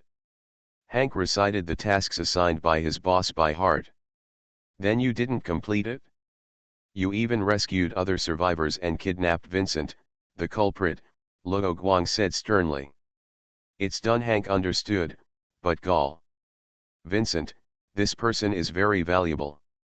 Gall will let us hand this person over to them. This is our biggest bargaining chip, Luo Guang said. So are we going to kill Vincent or make him crazy? A member of the Homo sapiens team hid behind the others and said secretly. As soon as he finished speaking, everyone else made room and turned back to look at him, which embarrassed him to death. We represent love and peace. How can we do such a thing? Just hand him over to me. Luo Guang asked Hank and the others to hand Vincent over to him. Luo Guang used the ability of the hardened armor to make a small syringe. Then, when he took Vincent, he took the opportunity to give Vincent a shot of T. Veronica virus, special edition. This naturally solved the problem and let Vincent put down his butcher knife and become a Buddha on the spot. Well, what's the next plan? Hank asked what he and others were going to do next. Luo Guang had already made a plan and asked, Ake, what are your plans? I plan to help Lottie and the others find relatives and settle down first, and then I will continue my work as a private detective. The private detective that Ake mentioned seemed to be specific. I understand, but I think Gall will definitely ask you about Sina Island, so you'd better be prepared for this. Ake knew that Gall was involved in this matter, so he knew that he would be asked a lot of questions by the Gall military, and said, I understand, but what I did is worthy of the conscience of heaven and earth, and there is nothing to hide. Well, Before Luo Guang finished speaking, he heard a sound of footsteps. It was someone from the Gall military. Mr. Wu. What happened to the explosion on Sina Island? Please give me an explanation. Although the contact person sent by the Gall military knew that the GIMZ troops were backed by big men, he represented the face of the military and questioned as soon as he came in. Calm down, although Sina Island exploded, we brought back the culprit who detonated Sina Island. Luo Guang pointed to the person lying next to him and said. Who is this person? Robert, who was in contact with the military, frowned and asked Vincent, whose head was covered in blood.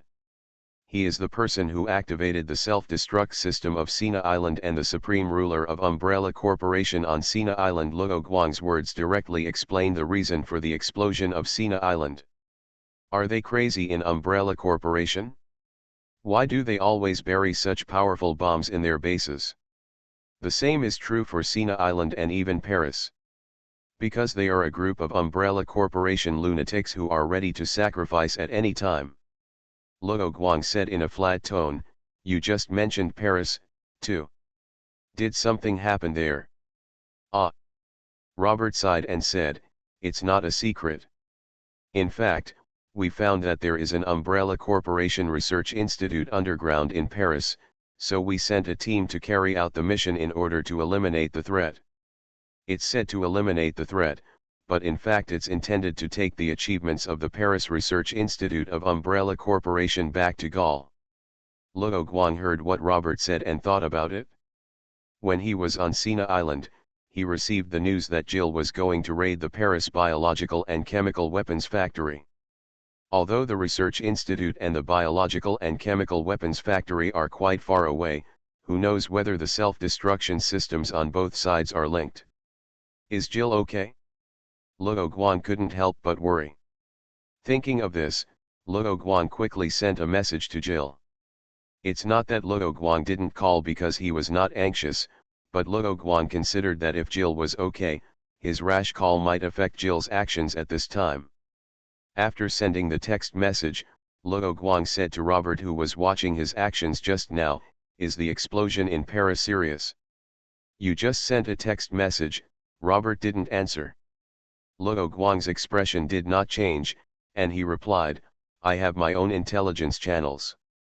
Robert did not doubt him. The matter of Sina Island was also known by the GIMZ troops before the Gallic military.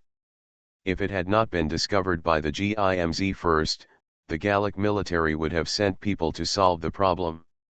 As for why the Gallic military did not prohibit the GIMZ from entering and solve the problem by themselves, it was naturally the credit of the Donald family. The Umbrella branch in Paris was blown into a big pit. Because the bodies could not be found, the casualties were difficult to count, but according to the flow of people there, it is estimated that at least tens of thousands of people died in the explosion. The most troublesome thing is that the explosion affected the Arc de Triomphe, and the relief on it was smashed by the rubble. Robert was a little angry. For soldiers, the Arc de Triomphe is much more important than the Eiffel Tower. Can you tell me how you rated the Paris Research Institute? Luo Guang wanted to ask about the situation there, but Robert refused. Sorry, we can't disclose this. It seems to be because of the confidentiality regulations, but in fact, the Gaulish military does not know what happened in the Research Institute, because all the special forces sent by the military were killed, and these special forces did not send any intelligence back before they died. Forget it then. Luo Guang did not ask further, but just said, but from these two things, this self-destruct system should be installed in all branches of Umbrella Company. Robert also nodded in agreement, pointing to Vincent who was still unconscious, and said, "This Vincent, I want you to hand it over to us." "Okay, but our deal must be considered completed." Robert could not make the decision on this matter, and in front of Luo Guang, he contacted the leaders above. "Vincent is very valuable, we can agree to G.I.M.Z's request." Robert's leader knew Vincent's value, and without hesitation, he answered immediately after hearing Robert's words. After all, Vincent is the leader of the Gaul territory of Sina Island, so naturally Vincent's intelligence was delivered to the leaders of various departments by the Gaul Intelligence Department the moment he took office. Therefore, Robert's leader knew how valuable Vincent's knowledge was. After hearing that the GIMZ troops had captured Vincent, he grinned, which could save the impression that the raid mission of the Paris Institute under his command had failed. "Our leader has no objection to this. We will send the certificate of mission completion immediately," Robert said to Luo Guang. Luo Guang nodded and replied, "One hand pays the money, the other hand delivers the goods." The transaction between the two parties did not involve money, but Robert understood what Luo Guang meant. Before getting the certificate, Luo Guang and his men would not hand over Vincent to him. G.I.M.Z's people are all in the Gaul military, but again, GIMZ is not without support, and the Gaul military does not want to make enemies with a well-trained anti-biochemical force. In the case of their own interests, the certificate of mission completion was delivered to Luo Guang in less than 20 minutes. After confirming that there was no problem with the red seal on the certificate, Luo Guang winked and asked Hank to hand Vincent over to Robert's men. "Then we should leave too."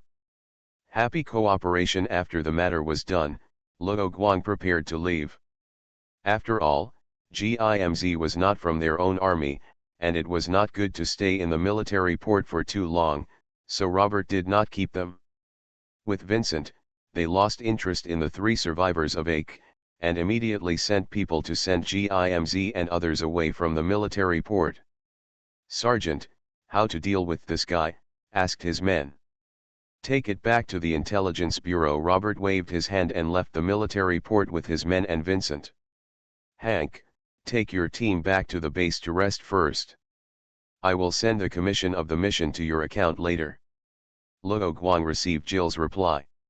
He happened to be in Gaul, so he planned to find Jill and inject Jill with genes to update the virus in Jill's body. In this way, even if he is not with Jill, Jill has enough ability to protect herself.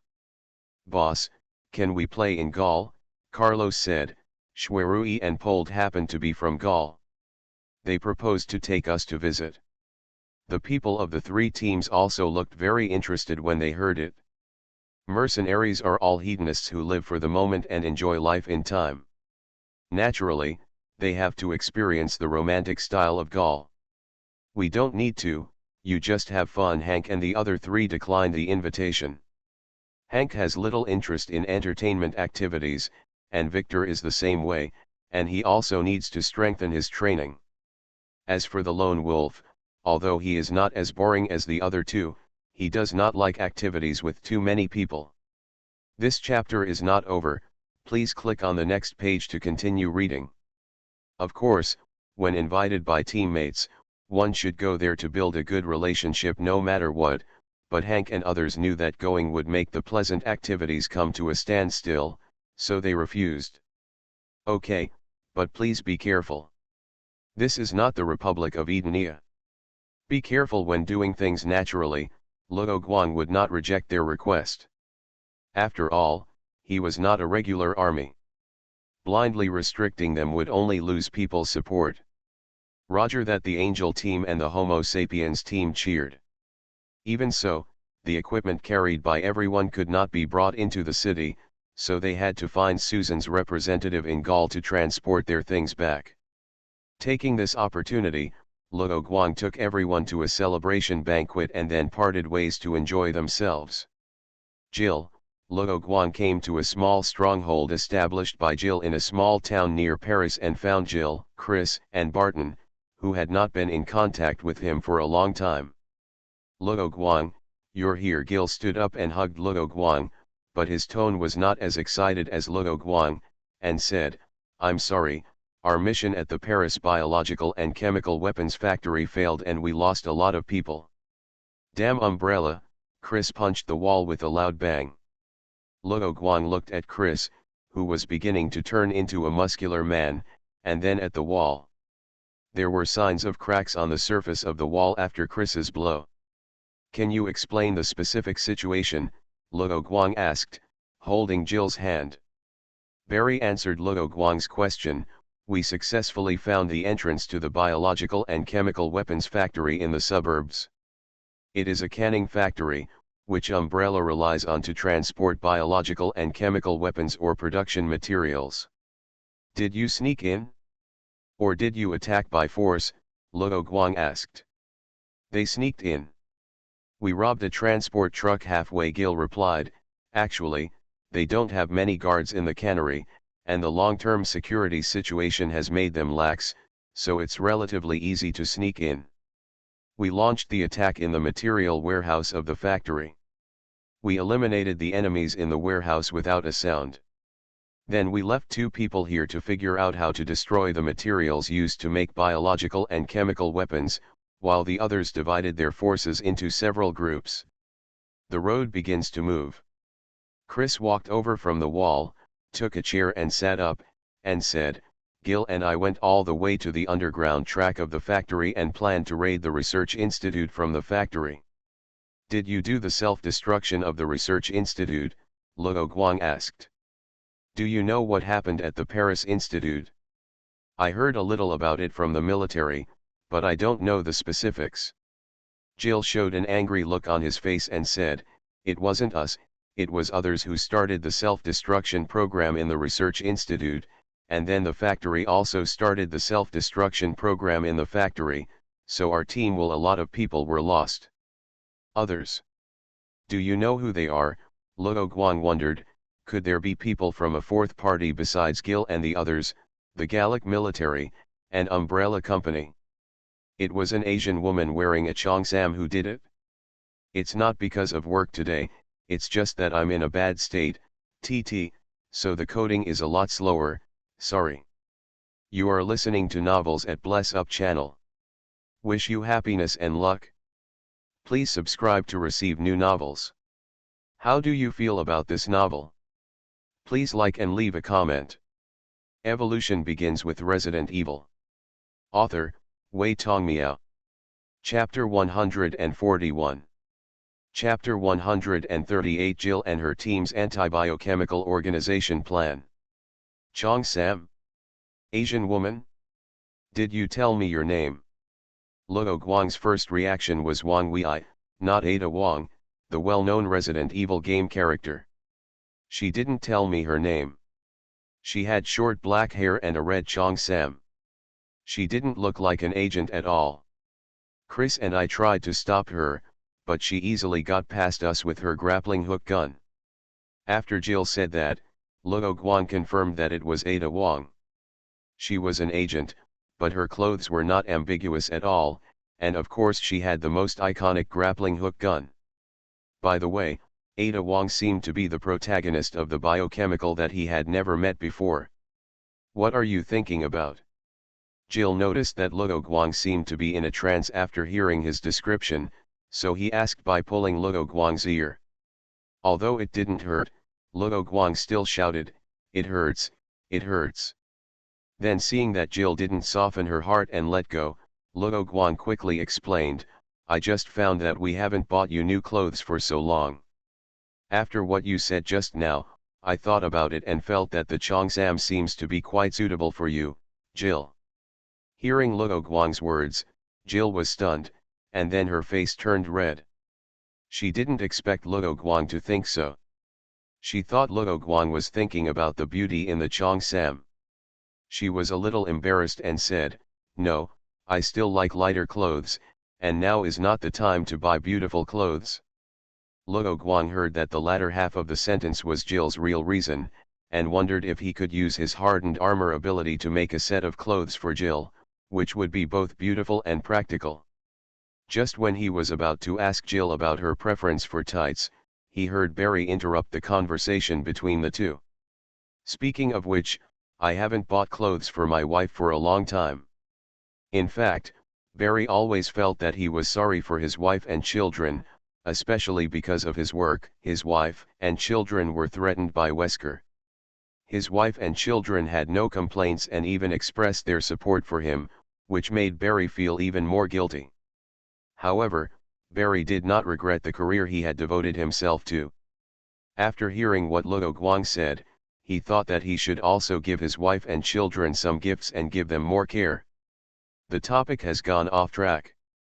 Although Chris, the only single dog, was not interested in women for the time being, he felt hurt inexplicably when he saw Jill and the others talking about these things. "I'll investigate the matter of that woman." "Did you find any useful information at the factory?" Regarding Ada Wong's matter, Luo Guang felt that he could ask Leon.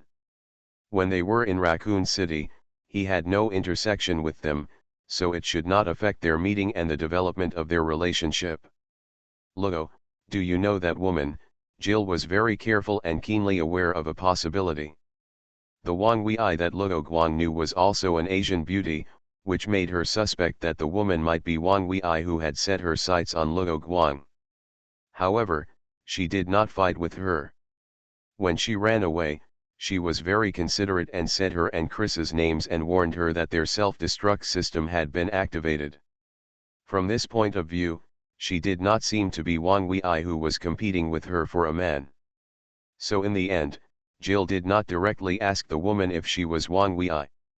Luo Guang shook his head, nodded, and said, "I don't know her, but I have a rough idea of the woman in the cheongsam with the grappling gun. She is more of a multifaceted spy than an agent." Jill nodded, and did not ask Luo Guang whether what he said was true or not. He changed the subject and answered Luo Guang's last question. "In the factory, Chris and I were responsible for going to the research institute, and Barry was responsible for evacuating by helicopter. The others died, so no matter whether the others obtained important intelligence or not, it was gone." "Why didn't the others escape?" Jill lowered his head and said, "All the biological weapons in the factory were released. It should be that the manager of the factory was going to fight to the death, but he didn't expect that because of the incident at the research institute, he also started the self-destruction program. As a result, only Chris and I broke through and took Barry's helicopter." Seeing Jill's sad look, Luo Guang hugged Jill's shoulders and hugged her in his arms, whispering to comfort her. Barry also sighed and told Luo Guang about their plan, saying, "Our original plan was to sneak into the factory and then cut off the connection between the factory and the research institute, so that we could secretly sneak into the research institute in Paris, quickly take over the research institute and hand over the two places to the Gaul government for takeover, but the result was a dismal ending. I understand. What are your plans next? Luo Guang asked. Jill replied, when we were investigating Umbrella, we found that in fact, all members of the Global Pharmaceutical Federation had participated in the manufacture of Umbrella's biological and chemical weapons. During our investigation of the Global Pharmaceutical Federation, someone contacted us. Who? Luo Guang asked. Cliff R. O'Brien, a consultant to the Global Pharmaceutical Federation, only holds a nominal position in this federation. His usual job is to compile and launch a list of civilian drugs for the Global Pharmaceutical Federation. He is not aware of the dirty things done by Umbrella. In order to prevent Luo Guang from having any doubts about Cliff's position, Jill told Cliff's story first. Yes, in fact, after O'Brien heard about the inhuman things that Umbrella did in Raccoon City, he was also actively looking for power to fight against Umbrella. Barry had a very good impression of Cliff and continued, so we hit it off with O'Brien. He will help us dig into Umbrella from within the Global Pharmaceutical Federation, as well as clues about the Paris biological and chemical weapons factory. He gave it to us. Don't dig into other companies' problems. Chris replied, concentrate your efforts to bring down Umbrella Company first. If you do this, it will be easier for O'Brien. After all, other companies in the Federation also want to kill Umbrella Company and divide Umbrella the company's legacy. If we carve up Umbrella's legacy, won't there be more biochemical companies? It's so difficult for one company, and we will have to face more big companies in the future. Isn't this an alternative way of spreading biochemical weapons? Actually, there are some companies in the Global Pharmaceutical Federation that don't even know that they are aiding the evil and helping Umbrella to produce biochemical weapons. For example, Shinya Pharmaceutical Company, which is entrenched in East Asia, they are the ones we can fight for. After Gil finished speaking, he looked a little unwilling and continued, although our goal is to eliminate the biohazard, I know that this is no longer possible, so our future actions will be to clean up Umbrella's research.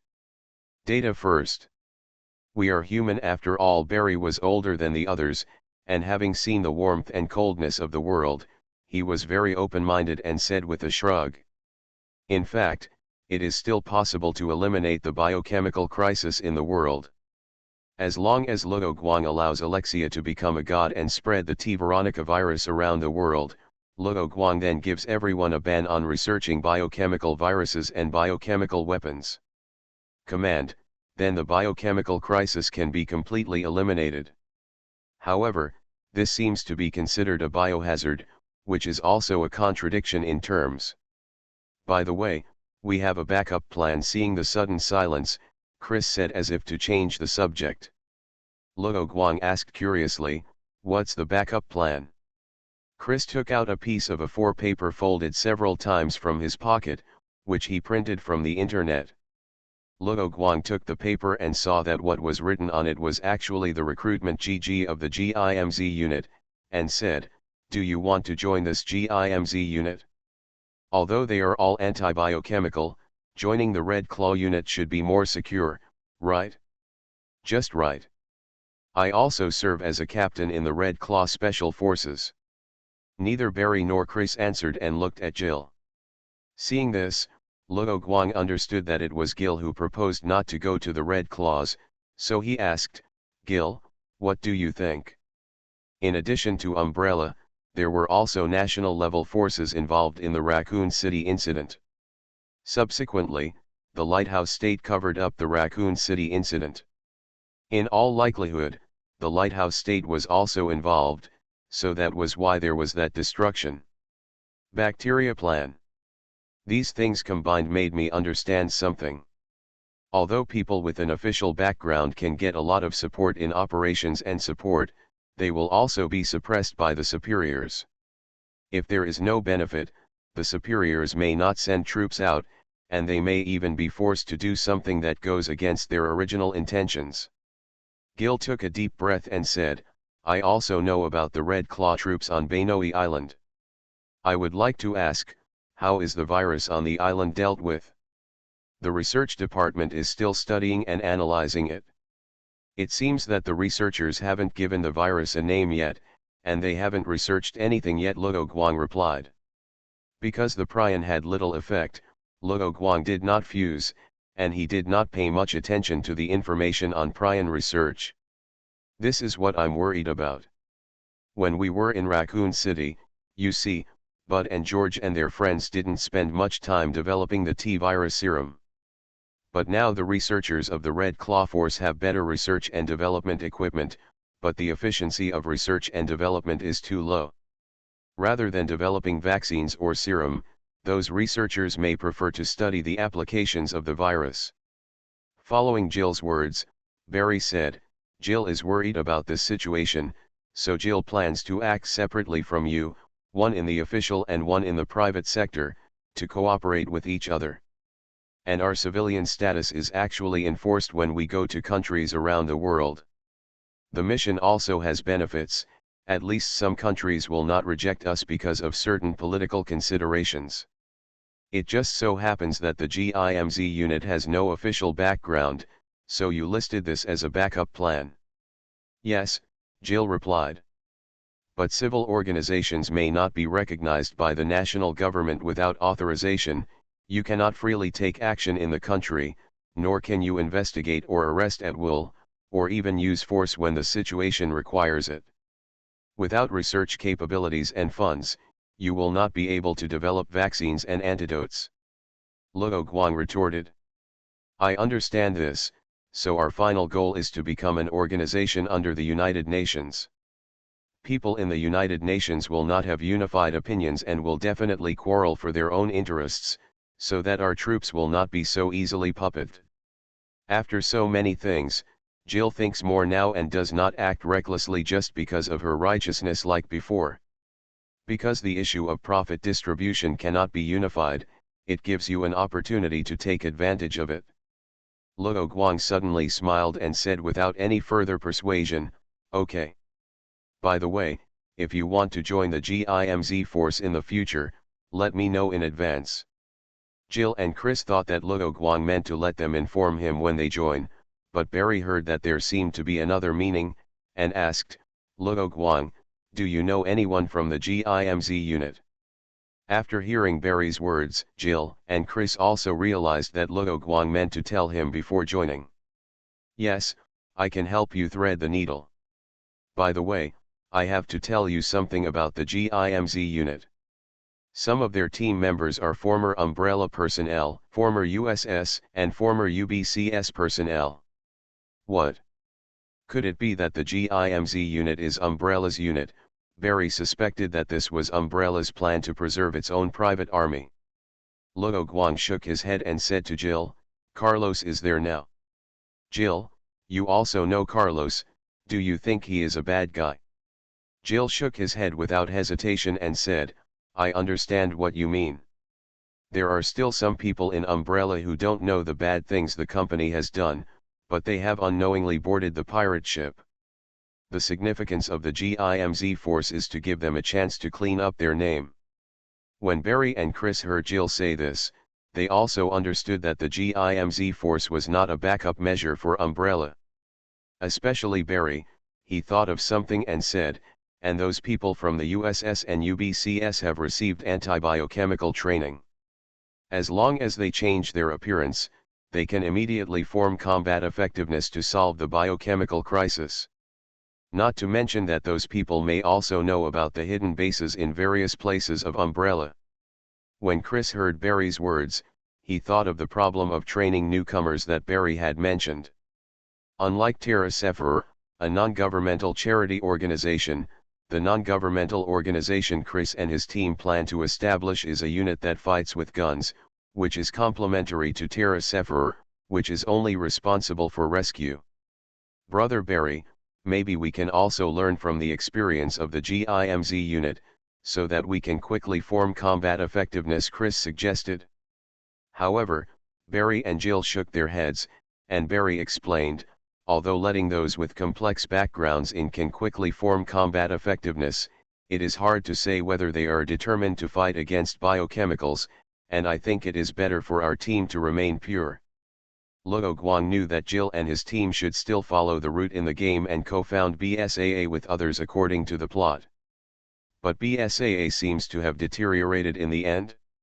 After all, Jill and his team are more warriors, not politicians or organization leaders. They often need to go out to perform tasks and can't suppress those ambitious people who sneak into BSAA. The discussion was almost over, and everyone had a rare authentic Chinese meal. After a short rest, Luo Guang took Jill to Jill's room. Luo Guang wanted to measure Jill's measurements and other conditions so that he could make clothes for her later. It's rare to be on time today. Evolution begins with Resident Evil. Author, Wei Tongmiao. Chapter 142. Chapter 139 Customized. Why are you so anxious? The soundproofing of this room is not good. Seeing Luo Guang's anxious look, Jill immediately thought of what Luo Guang was going to do. When we were in Canada, the soundproofing was also bad. As long as we weren't embarrassed, others would be embarrassed. And I've secretly made an agreement with Barry to let him take Chris out to see the world. Luo Guang's innocent smile made Jill's fist harden. Now that you've thought about it, let's do it, Jill said with a look of helplessness and a little excitement. Hey. After returning to the room and locking the door, Luo Guang smiled mischievously and took out a measuring tape with the length marked on it from behind. Luo. Gil looked at the measuring rope in Luo Guang's hand and asked in confusion, what is this for? Make the clothes tailor-made, Luo Guang replied with a harmless look on his face. Jill thought of what Luo Guang had said before about sending clothes, and was surprised. You are so well prepared. Have you been prepared for it? I usually have this rope and use it sometimes when measuring the depth of caves and the like. As he spoke, Luo Guang confirmed the width of each part of Jill's body. At the same time, Luo Guang still lacked one thing. Sure enough, as the system said at the Red Claw base, because of that kind of behavior, Jill did have his own virus in his body at this time. The scars that Luo Guang had seen the first time with Jill had all disappeared. Jill's skin was as smooth as a baby's and felt better. The scars here are gone, Luo Guang asked, pretending to discover it accidentally. Gil was raising his arms to let Luo Guang measure his chest. When he heard Luo Guang's words, he replied, I don't know when those scars disappeared. By the way, talking about this, I discovered one thing, that is, my physical ability has become a lot stronger. You see, Chris has exercised so much muscle recently, but the last time he arm wrestled with me, I tied with him. Endurance wins. Although Chris at this time has not yet reached the level in the Resident Evil 5 game, he is already much stronger than when Luo Guang saw him on Lotford Island, and Jill, in addition to being a little taller and bigger, looks my muscle mass didn't seem to increase much. Well, I have the same situation. I'm wondering if it's because of the T-virus. Luo Guang planned to reveal a little bit about the matter to Jill so that she could better understand and develop her physical abilities. Of course, Luo Guang would definitely not say anything about the system and his ability to integrate various viruses. T-virus, Jill put down her arm and asked after thinking quickly, you mean you were scratched by a zombie dog in Raccoon City? Luo Guang kept moving his hands, quickly measuring Jill's body data, and explained the reason for his preparation. Yes, it's probably because the umbrella vaccine in my body worked, preventing me from turning into a zombie, but the result was that it did not completely eliminate the T-virus in my body. Instead, the T-virus that invaded my body mutated and successfully stabilized in my body. But I haven't been bitten by a zombie, Jill asked strangely. Luo Guang was embarrassed and said with an apologetic look, maybe it's because we have done that kind of thing. That's why my physical fitness is so good. While Gil was speaking, he suddenly made a sound, which was very exciting. When Luo Guang heard this, he stopped what he was doing and said, I think that's the truth. I've also done a little test and it's been confirmed that the T-virus in my body is not contagious, and even if someone steals it from my body, he can't use the T-virus. As for Jill, your situation is probably because our bodies are very compatible, so we can adapt to the virus in my body. I'm sorry. No need to apologize. After all, you don't know about this. What you just said meant that the T-virus in our bodies has become unique and only I can coexist with it? Jill felt that she had not turned into a zombie and was able to resist biological and chemical weapons, so Luo Guang did not need to apologize. Luo Guang listened to Jill's words and thanked him. Thank you, what you said is correct, and according to my recent research and observation, this T-virus will also make special adjustments according to the host, so Jill, your physical ability will probably continue become stronger. Then wouldn't we become biological weapons? Jill asked in a joking tone. Luo Guang smiled and asked, are we? Then I have to carry out a good fight against biological and chemical weapons. So Uncle Barry, you did this before? Chris and Barry were sitting in a bar at this time, looked at Barry and asked. Barry said helplessly, yes, believe me, it will be more uncomfortable for you to stay there. Chris said with a bitter look on his face, I know, but I think people like us who are dancing on the edge of a knife should not find our other half. It will only cause pain to both parties. Hey, what do you mean by that? Can't you stand up against biochemistry if you have a significant other? Barry asked after drinking some wine and not covering up his words. That's not what I meant. I'm just worried about Jill. Chris drank the beer in his hand and replied. Uncle Barry laughed and said bluntly, you don't have a crush on Jill, do you? Chris blushed when he heard Barry's words, a little embarrassed, and said quickly, no, I have always regarded Jill as my comrade, good friend, and brother. This chapter is not over yet, please click on the next page to continue reading the exciting content. Ha ha ha. I know you don't mean that to Jill. I think Luo Guang also knows that, so he let Jill follow us, otherwise he would have taken Jill to the Red Claws long ago. Barry was drinking whiskey. He shook the glass, and the ice ball hit the inner wall of the glass, making a crisp sound. He said, in that case, do you doubt Luo Guang's position? The core creed of Umbrella is commitment, integrity, and integrity. Luo Guang is still an intelligence officer of Umbrella. Those people can't hold that position if their loyalty is not up to standard. In addition to what O'Brien said, Umbrella is now letting its people hide, which makes you doubt Luo Guang. Barry poured Chris a glass of beer and said. Chris nodded. He started to doubt Luo Guang when he learned about O'Brien's intelligence. In that case, why don't you tell Jill directly? It's useless for us to suspect and worry here. Barry finished the whiskey in the glass and poured himself another glass. Uncle Barry, you didn't do that either. I don't doubt Luo Guang, Barry said, but you don't have much contact with Luo Guang, so it's normal for you to have this idea. Luo Guang once contacted Barry to give him some important information, related to the blood plague virus. After Barry checked the information and combined it with the subsequent developments, Barry no longer doubted Luo Guang. Those materials are strong evidence for Umbrella to fight back against the government of the Lighthouse Country.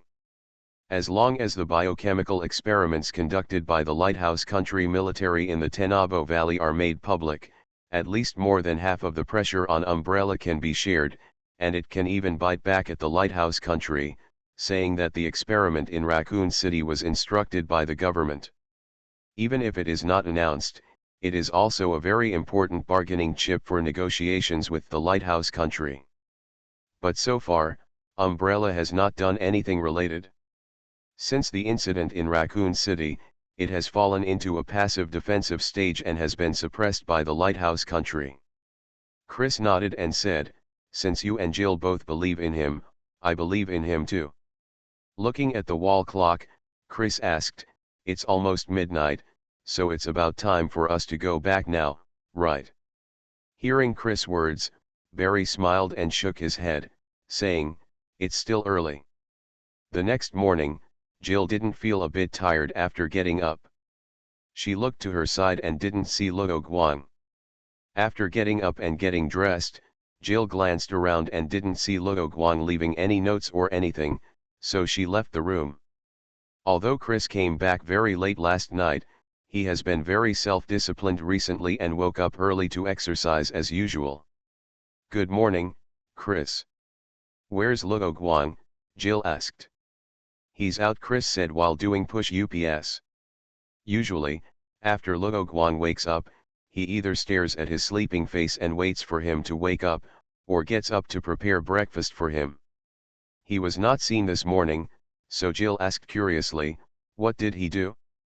Did he buy breakfast?" "No, he said he was going to get clothes." When Chris heard what Luo Guang said, he couldn't help but sigh that Luo Guang just talked about buying new clothes yesterday, and he did it today. He is indeed a man Jill likes, and he is also a man of action. No wonder he measured so many times in several places last night, Jill muttered in a low voice. Chris stood up, picked up the dumbbells on both sides, and said, "Sorry, what did you say just now? I didn't hear it clearly." "Nothing. In that case, I'll go make breakfast." Jill shook her head, thinking that Luo Guang might be preparing a surprise for her. In fact, Luo Guang had planned to use hardened armor to make Jill a fitting tights last night, but when he came out to check it, he found something. It seems that it is not easy to wear tights without a zipper, and it is not suitable to take off clothes to escape in certain situations. Although the elasticity has been greatly improved after the integration of the gel armor of the sleeping tyrant, and it can be directly pulled open from the neck to drill in, it is too scary. Therefore, Luo Guang got up early in the morning and spent money to ask some professionals to answer many questions for himself. When Luo Guang came back after modifying the clothes, it was already past 1 in the afternoon. After eating the lunch that Jill kept warm for him, Luo Guang excitedly took out 2 jackets from the bag and handed them to Barry and Chris respectively. "We don't need them." It was the first time that Barry was given clothes by a man. He felt a little cold when he held the jacket in his hand. Luo Guang explained to the two, "This is not an ordinary piece of clothing. It is stab-proof and bulletproof. This is a combination of stab-proof suits and bulletproof vests." Barry and Chris looked at each other. The working principles of stab-proof suits and bulletproof vests are not easy to coexist. In the end, Chris took out his knife and tried it on the jacket. It did perfectly prevent his strong attack. As for the bulletproof function, there were other civilians around, so they didn't dare to shoot to avoid attracting law enforcement agencies. However, considering that zombies, hunters, and other biochemical monsters usually use weapons such as claws and teeth to attack, this clothing is still very suitable for them to use, so Chris and others thanked Luo Guang and gladly accepted the clothes. Jill on the other side was full of anticipation. She seemed to like the style of Chris's jacket. Luo Guang did not keep the secret and took out a set of clothes from the bag. This chapter is not over yet, please click on the next page to continue reading. In the end, Luo Guang gave up the idea of letting Jill wear tights and changed to a modified version of the female tactical suit that Luo Guang had seen on the internet before he traveled through time. The overall clothes conform to female ergonomics, and on this basis, Luo Guang paid more attention to comfort and flexibility, and it was also more complicated, so Luo Guang had 2 more jackets to make clothes for Chris and Barry. In joints and other parts, the bottom layer allows the homemade armor to maintain sufficient softness and stretchability, and then a relatively hard layer of armor is added on the outside as knee and elbow pads, so that Jill can play a role when squatting and shooting and elbowing the enemy. The top has shortened the shoulder width and added chest armor. After a long inspection last night, this tactical top can perfectly fit Jill's chest contour, and it is also convenient for Jill to put on the combat vest on the outside. The pants are designed with low waist. In order to fit Jill's waist curve, Luo Guang also made a significant contraction. The elastic fabric part of the hips uses an inverted triangle that is more suitable for women. There are many pockets on the pants, allowing Jill to store various items as needed. There are zippers on the bottom of the pants. After zipping up, the trouser legs can be shrunk to make the pants fit Jill's wild legs more closely. In fact, in order to make Jill comfortable, Luo Guang did not only use hardened armor when making these clothes, but also used a lot of normal clothing fabrics, zippers, Velcro and other materials. Compared with Chris and Barry's jackets, it took several times more effort. As for how to sew, Luo Guang used the needle made of hardened armor to successfully sew the hardened armor and other fabrics together. Jill took it in one hand and tried it on immediately. After some time, Jill came out after putting on the uniform. She looked surprised and said, "It really doesn't affect my movements when I put it on. It feels more suitable than the combat uniforms I've worn before." Tactical uniforms for women had not yet appeared in Luo Guang's era. The combat uniforms Jill wore before were modified versions for men. Therefore, Jill couldn't help cheering after putting on the combat uniform that Luo Guang tailored for her. But the gray and black color of this uniform doesn't seem to be suitable for covert operations. Barry looked at Jill and said, "The colors of hardened armor are only white to black now." Luo Guang tried to make camouflage, but it didn't look good, so he used the solid color version. Luo Guang nodded and said, "There's no way. The bulletproof and stab-proof materials are only between white and black. But you should rarely fight covertly in your future activities, right?" "That's right," Barry nodded. Next, Jill tried various actions again and didn't feel any discomfort. "Jill, this is my first time making clothes. You can use it first to see if there is anything that needs to be improved. I'll help you later." Luo Guang looked at the smile on Jill's face and smiled. "Okay," Jill said, hugged him and gave Luo Guang a loving kiss. It's too late, because of the review. Evolution begins with Resident Evil. Author, Wei Tongmiao. Chapter 143. Chapter 140. The Tranquility Before the Trial.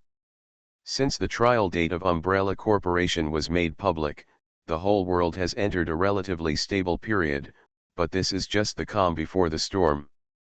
Anti-biochemical organizations such as TerraSever have almost finished their preparations and are waiting for the final official announcement. Although it has not been officially announced, TerraSever has already begun to organize demonstrations against Umbrella Corporation. This has made TerraSever's name spread among the masses. Laying a solid mass foundation for its own organization, it has occupied a market early. On the other hand, the ambitious people have also begun to carry out their own actions. Some choose to mix into the anti-biochemical organizations that have been established or are being prepared, and some choose to start a new business and set up their own business. The most famous among them is Morgan Lansdale, a former senior military official of the Lighthouse State and a former Lighthouse State spy known as the Silver Fox. Morgan, who became famous in the Lighthouse military, is also a spy for the Lighthouse Defense Intelligence Agency. Morgan, who has been engaged in espionage for many years, is outstanding and ruthless. Both the enemy and the enemy will be afraid of him. Because cunning is synonymous with Morgan, he has the nickname Silver Fox.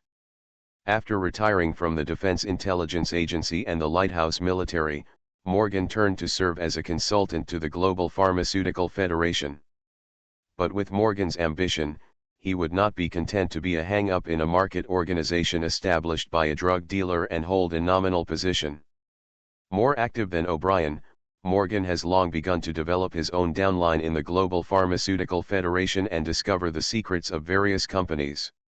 The Raccoon City incident made him discover the opportunity to achieve his ambition, so he seized the opportunity and began to deploy in various related fields. According to the plan, he will gather followers in the official lighthouse and use the resources in his hands to promote the establishment of his own anti-biochemical organization. However, the sudden establishment of the Red Claws disrupted his plan, forcing Morgan to re-examine his plan and prepare to take over the Red Claws, become the leader of the Red Claws, and then bring the Red Claws into the anti-biochemical organization he established with a larger scale and wider coverage. The entry point Morgan chose was that the Red Claws spent a little too long in the clearing operation on Benoi Island. If biochemical crises frequently occur in many places, the Red Claws will not be able to handle it, and Morgan can use this as an excuse to let his followers join the expanded Red Claws with him, and finally use his own means to gain leadership.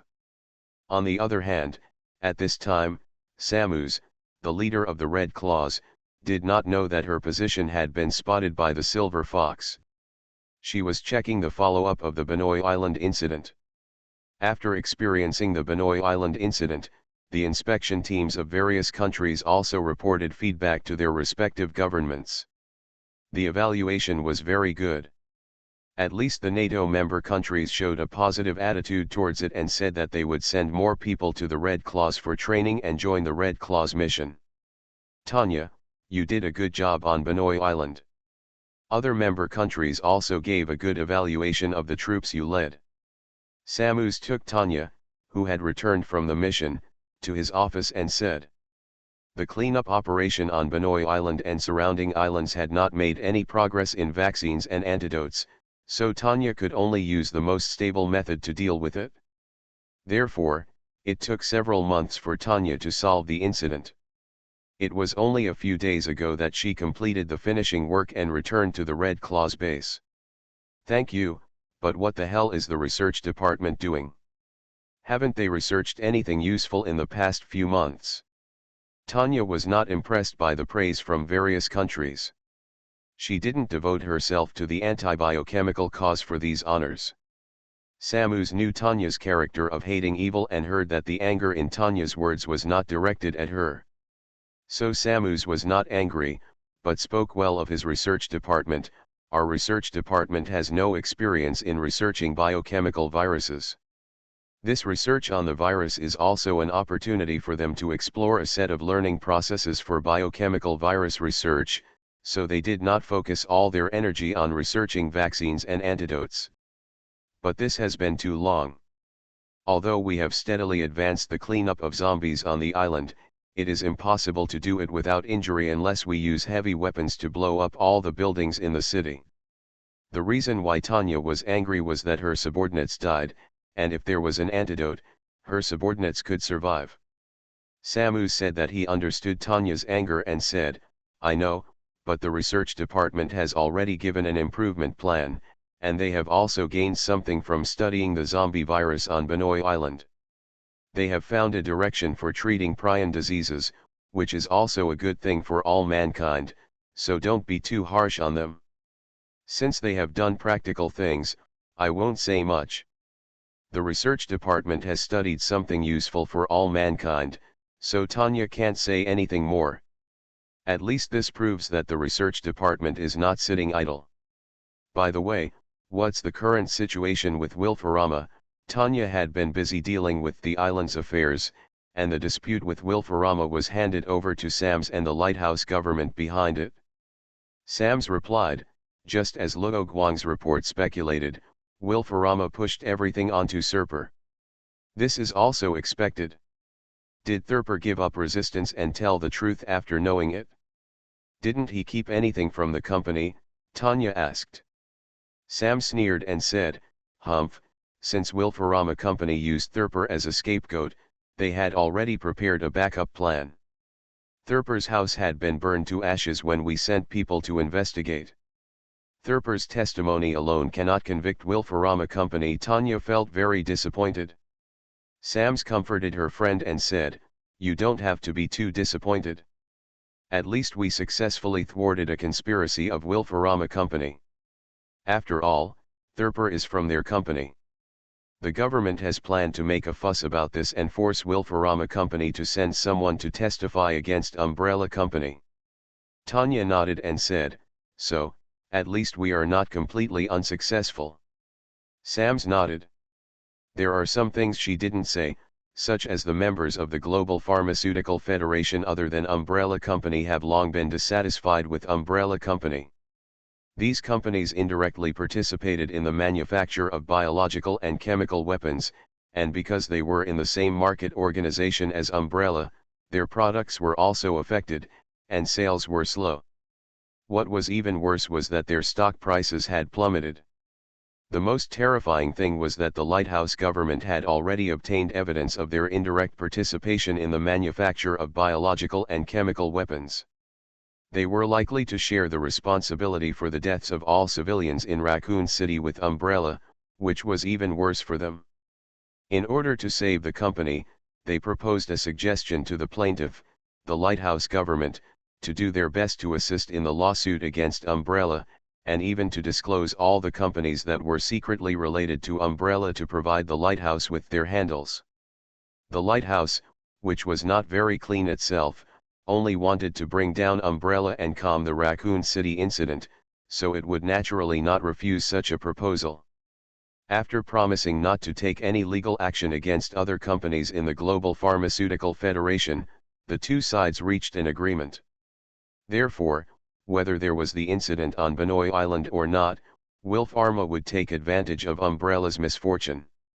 The only difference is that Will Pharma needs to testify in court, but as long as the public relations are done well, it will be a good thing for Will Pharma, and it can establish an image of the company that has abandoned the dark and joined the light.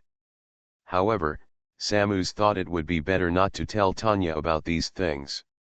She was worried that her friend would do irrational things because of the impulse. Anything else?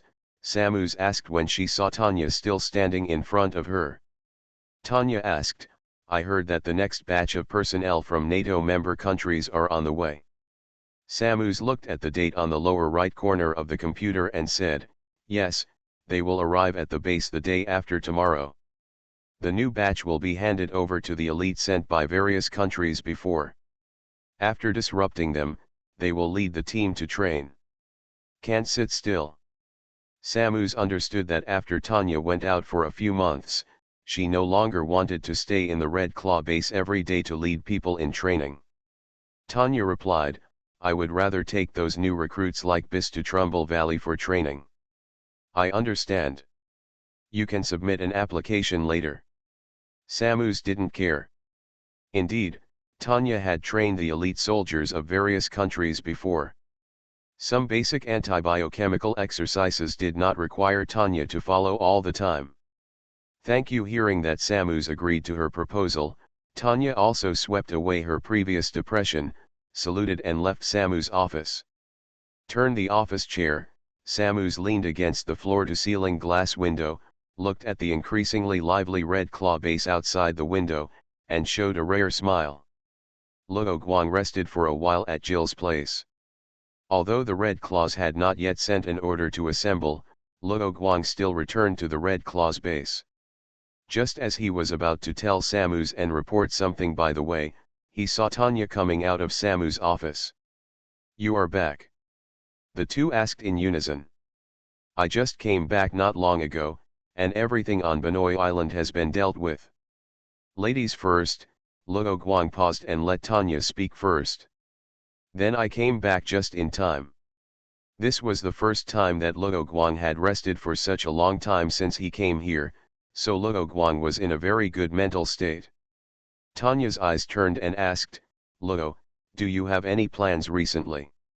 Recently, I'm going to New York.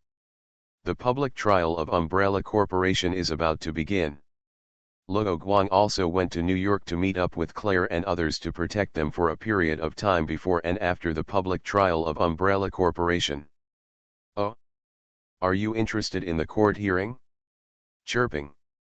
A friend entrusted us to protect the witness, Luo Guang replied, blurring out the specific information. Tanya nodded, looked at the wall, and said, I understand. By the way, is there any news from Wang Wei? Since the mission on Benoy Island, she said she was going back to her hometown, and there has been no news. The main reason why Luo Guang asked these questions was that Wang Wei was going to find the apocalypse. After thinking for a while, Tanya, who misunderstood the relationship between the two and thought that Luo Guang and Wang Wei had quarreled, said, no, do you want me to help contact them? No need. Luo Guang shook his head and continued, okay, then I will go to Sam's to tell him that I am going to New York. You are going to New York? That's perfect, Sam smiled when he heard Luo Guang's words. I'm not going. As soon as Luo Guang saw Samu's attitude and tone, he shook his head and refused. You can't escape. It's not a difficult thing. Just help protect the prosecution's witnesses. This chapter is not over yet. Please click on the next page to continue reading. I'm going there to protect a few witnesses this time. Luo Guang paused and said slowly. Do you know anyone? Samus asked. Luo Guang nodded. He didn't say that he was also a survivor of Raccoon City. Anyway, he didn't receive a subpoena or other notice to testify in court. By the way, there are professional security companies to protect witnesses. Why do we need Red Claw to send people there? Are you worried that Umbrella will cause a biochemical crisis in New York? Luo Guang felt that Umbrella should not be crazy to that extent. Just in case, the Pentagon specifically asked us to send someone over. Is anyone on the security list?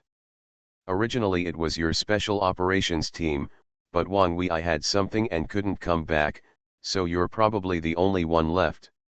Luo Guang confirmed, only me? Are there other security forces? Yes, it's a new security company called Blackwater.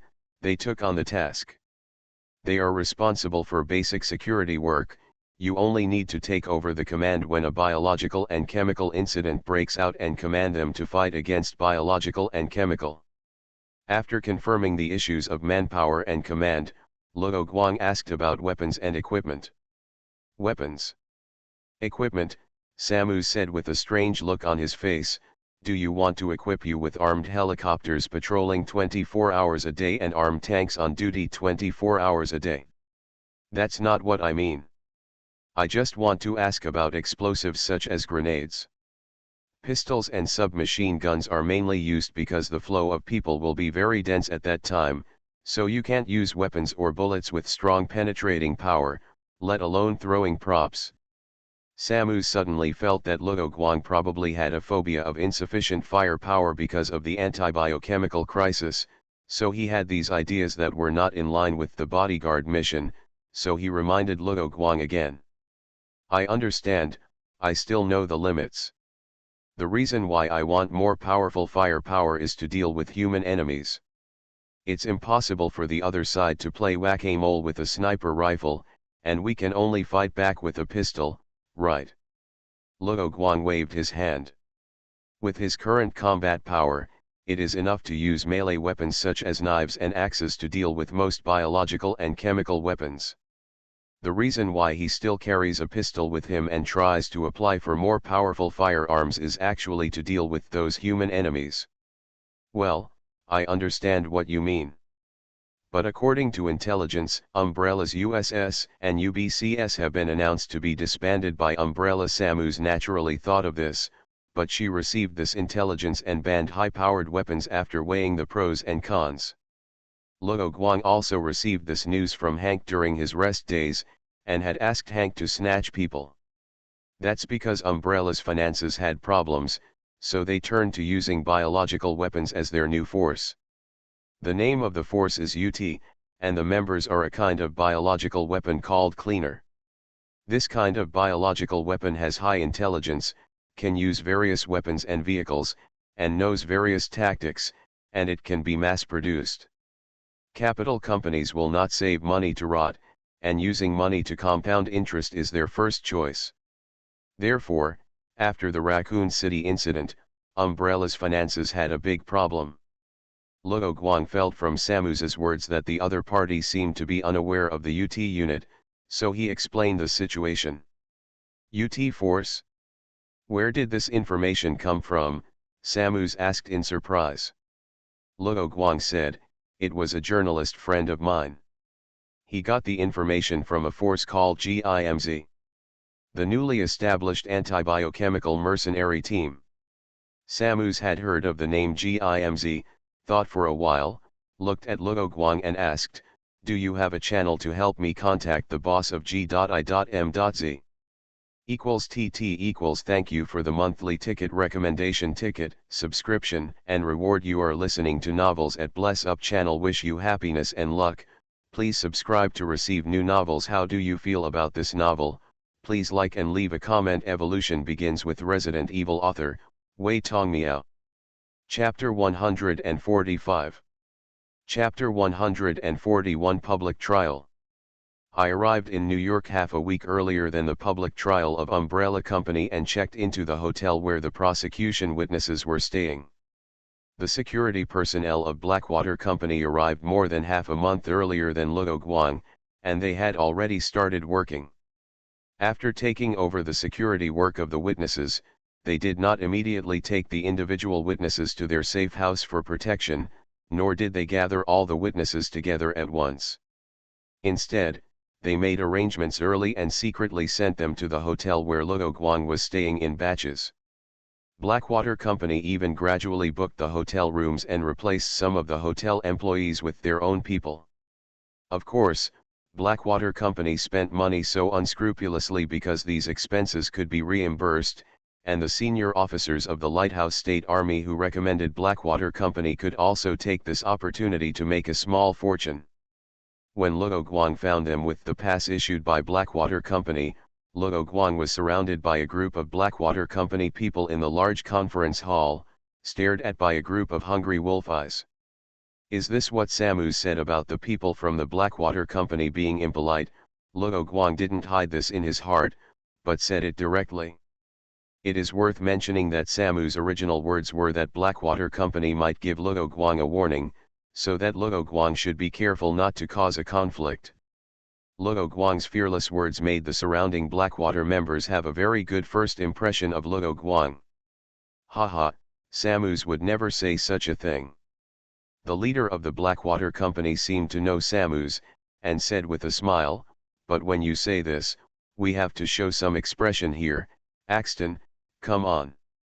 Axton stood up directly after hearing his captain's words, pushed aside his teammates in front of him, and walked towards Luo Guang. Luo Guang looked at the other party's height of 2.3 meters and the inverted triangle body shape like a weightlifter in surprise, and couldn't help but say to the captain of Blackwater, he is so big, won't he be regarded as a conspicuous target on the battlefield?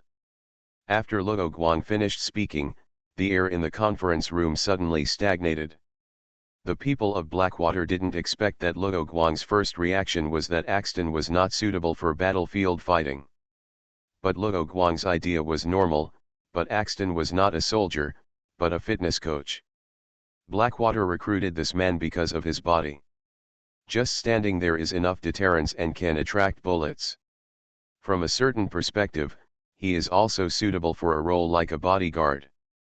When the captain of Blackwater heard what Luo Guang said, he laughed loudly, without paying any attention to Axton's dark face. In the huge conference hall, there was no other sound except the laughter of the captain of Blackwater. Finally, Axton couldn't stand it anymore. In order to attract the captain's attention, he took the initiative to pass by, opened his arms, bent his body, and was about to hug Luo Guang's legs. However, Luo Guang knew a move that could be used for both attack and defense, a straight kick. The opponent's arms were spread out, and the middle door was wide open. Luo Guang's kick was extremely fast. In a blink of an eye, the people of Blackwater saw Axton falling to the ground with his chest covered. The captain of Blackwater was just behind Axton, so he didn't see what moves Luo Guang made, but from Axton's appearance, it seemed that he only used one move. I want to fight 10, although the people in front of him were not little devils, they were also foreign devils. Luo Guang had wanted to shout this for a long time. Okay. The captain of Blackwater naturally met Luo Guang's request in one breath, and then was abused by Luo Guang. And taking this opportunity, Luo Guang didn't have to worry about these Blackwater people being disobedient when they were attacked by Umbrella with biological and chemical weapons. 4 days later, in the Southern District Court of New York. Didn't Umbrella send a representative? The judge who presided over the legal trial of Umbrella asked his assistant. The judge's assistant looked at the materials in his hand and replied, "No, they only sent a young lawyer. I just checked that the lawyer went to college sponsored by Umbrella. They probably knew that this trial was just a formality, so they gave up resistance." "Kurt, you are wrong," the judge said. "There is a saying that a dog that bites doesn't bark. Umbrella is not as weak as you think. But Umbrella seems to have done nothing to resist since the incident. It has retreated and tolerated all the way, and has not launched their news media to fight a public opinion war? If not, the higher UPS would not decide to broadcast the trial live." Assistant Kurt felt that Umbrella was just a pharmaceutical company. As long as the powerful lighthouse country made up its mind, it could easily crush Umbrella, and Umbrella had no choice but to accept it calmly. The judge shook his head and said nothing more. "Let's wait and see. If Umbrella really has no backup, is it necessary for the prosecution to be so nervous and ask the newly established Blackwater company with a clean background to protect the witness?" Thinking so in his heart, the judge, who knew some inside information, did not say anything else, but asked the assistant to continue preparing for the court session. Half an hour later, the trial of the Umbrella case began under the live broadcast of the global news media. After the judge read out the necessary information, the prosecutor in charge of the prosecution made a statement first, saying, "In May 1998, the first zombie attack occurred in the Arklay Mountains next to Raccoon City. Under the guidance of Umbrella Corporation, the incident was reported by the Raccoon City Times as the headline of a young woman being attacked and killed by a beast. This chapter is not over yet, please click on the next page to continue reading." On July 9, 1998, the police blocked part of the forest and sent the Special Tactical Rescue Team STARS into the Arklay Mountains on July 22, 1998. This is the mansion incident that the STARS survivors have been referring to, and this incident was covered up by the chief of the Raccoon City Police Department, who was bribed by Umbrella Corporation. Starting in September 1998, the T-virus developed by Umbrella Corporation spread through rats, and the Raccoon City media began to report the cannibalism disease. The biochemical crisis soon officially spread to the entire Raccoon City, through the National Guard, the Raccoon City Police Department and the Lighthouse. The United States military and other parties blocked and rescued the Raccoon City biohazard successfully within the scope of Raccoon City and the surrounding Arklay Mountains. As of October 1, 1998, the Lighthouse National Military completed the rescue operation for the survivors in Raccoon City, and rescued a total of 438 survivors. Because of the strong infectiousness of the T-virus, the military was forced to disinfect Raccoon City with high temperature. The survivors of the Raccoon City incident have arrived at the court, and we will also provide evidence such as videos and photos of the Raccoon City biohazard. Based on this, we will sue Umbrella on behalf of the 100,000 people who died in the Raccoon City incident, demanding civil compensation in a total of $1.2765 billion. At the same time, on behalf of the Lighthouse National Government, we accuse Umbrella of multiple first-degree felonies including terrorist activities, unauthorized discharge of hazardous materials, and murder, as well as multiple third-degree felonies including obstruction of freedom of speech. Next came the defense lawyer's statement. Although it was being broadcast live around the world, the young lawyer was not at all stage frightened. He knew this was his chance to become famous, so he cleared his throat and said, "The prosecutor said a lot of things and listed a lot of things, but there is no direct evidence in the evidence submitted that my client created this biochemical crisis." First, the prosecution instructed the Raccoon City Times to make a false report. There is no substantial physical evidence to prove it. There are only one-sided statements from the survivors of Raccoon City. The Raccoon City Times is not a professional forensic doctor. When the reporter saw the bite marks or other scars on the deceased, he could not confirm that these scars were caused by humans, that is, zombies. Therefore, it is normal for the reporter to make judgments and reports that are in line with human common sense within the scope of his knowledge. As for the prosecution's claim of bribing Raccoon City Times, the matter of the chief of the police station in Bear City is also a fabrication. The content of a printed email signed with an abbreviation is not enough to prove that the person who bribed the chief of the police station in Raccoon City was Dr. William Birkin of Umbrella Corporation. As for the prosecution's claim that Umbrella Corporation should bear the responsibility for the death of 100,000 people, it is even more nonsense. The real reason for the destruction of Raccoon City was the sterilization operation of the military. Raccoon City was hastily destroyed when the survivors had not yet completely evacuated. Moreover, the ruins of Raccoon City were excavated shortly after the destruction of Raccoon City. Why? To help the victims find ashes. No one present expected that the lawyer hired by Umbrella Corporation would directly fight back and hit the nail on the head. The public opinion propaganda of the prosecution before made everyone present feel that Umbrella Corporation was extremely evil, but after the defense lawyer's statement, the impression gap was too big, and many people changed their positions in an instant, shouting that it was actually a conspiracy of the Lighthouse government. The prosecutor thought it was an easy victory, but he didn't expect to be counterattacked by the defense lawyer in the first stage. The judge knocked the gavel and asked everyone present to keep quiet. Since both sides had finished their statements and basically confirmed the tone of the court debate, he announced that the trial would begin. The evidence of the prosecution was the information that had been made public on TV, such as videos and photos, and also explained the source of the physical evidence, the content of the evidence, etc. Then came the witnesses. The witnesses who appeared were all survivors of Raccoon City.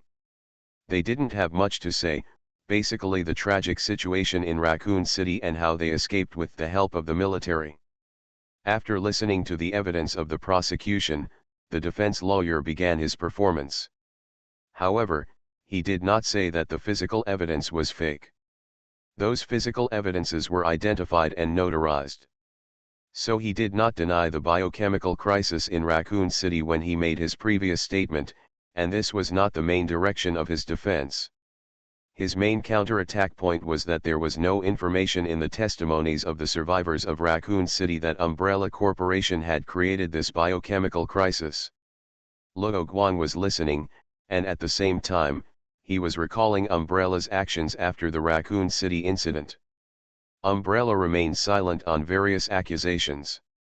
Now it seems that Umbrella intends to overturn the previous conclusion in this global live trial, which will have a greater impact on ordinary people and can turn more people to support Umbrella. As expected, everyone was shocked when they heard the words of the defense lawyer. The prosecutors and judges on the prosecution side did not change their expressions. In fact, when they got the evidence information, they already knew this problem. Is there any other witness or material evidence that the prosecution needs to show? Therefore, the judge asked preparedly. Your Honor, the prosecution has other witnesses and physical evidence that needs to be presented. Objection. The prosecution's presentation of personal and material evidence has ended. I implore the judge to continue the trial in accordance with the procedures. Your Majesty did not say just now that the prosecution's evidence presentation process has ended. The objection is invalid, the judge replied. The witnesses this time are Yoko Asada and Linda Baldwin, the prosecutor said. After getting the judge's permission, a Japanese woman wearing a dark green coat and a middle-aged woman wearing a white coat stood on the witness stand. Objection, the person on the left is Suzuki Yoko, not Yoko Asada at all. And Suzuki Yoko is not on the evidence list for this trial.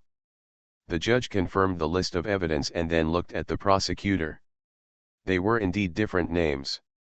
In the chrysanthemum country, women will adopt their husband's surname as their own surname after marriage. Suzuki Yoko's original name is Asada Yoko, and Suzuki Yoko's real name has not changed in the chrysanthemum country, so there is no mistake in the witness. In order to hide the existence of Yoko Suzuki, the Lighthouse country talked to the Chrysanthemum country and asked their Civil Affairs Department to cooperate in confirming the identity of Yoko Asada. The objection is invalid. After listening to the arguments from both sides, the judge made a decision.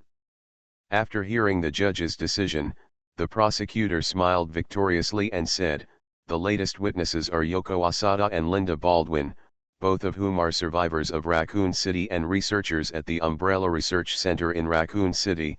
As for the physical evidence, it is naturally the Umbrella ID cards representing them, the research reports at the Raccoon City Research Center, etc."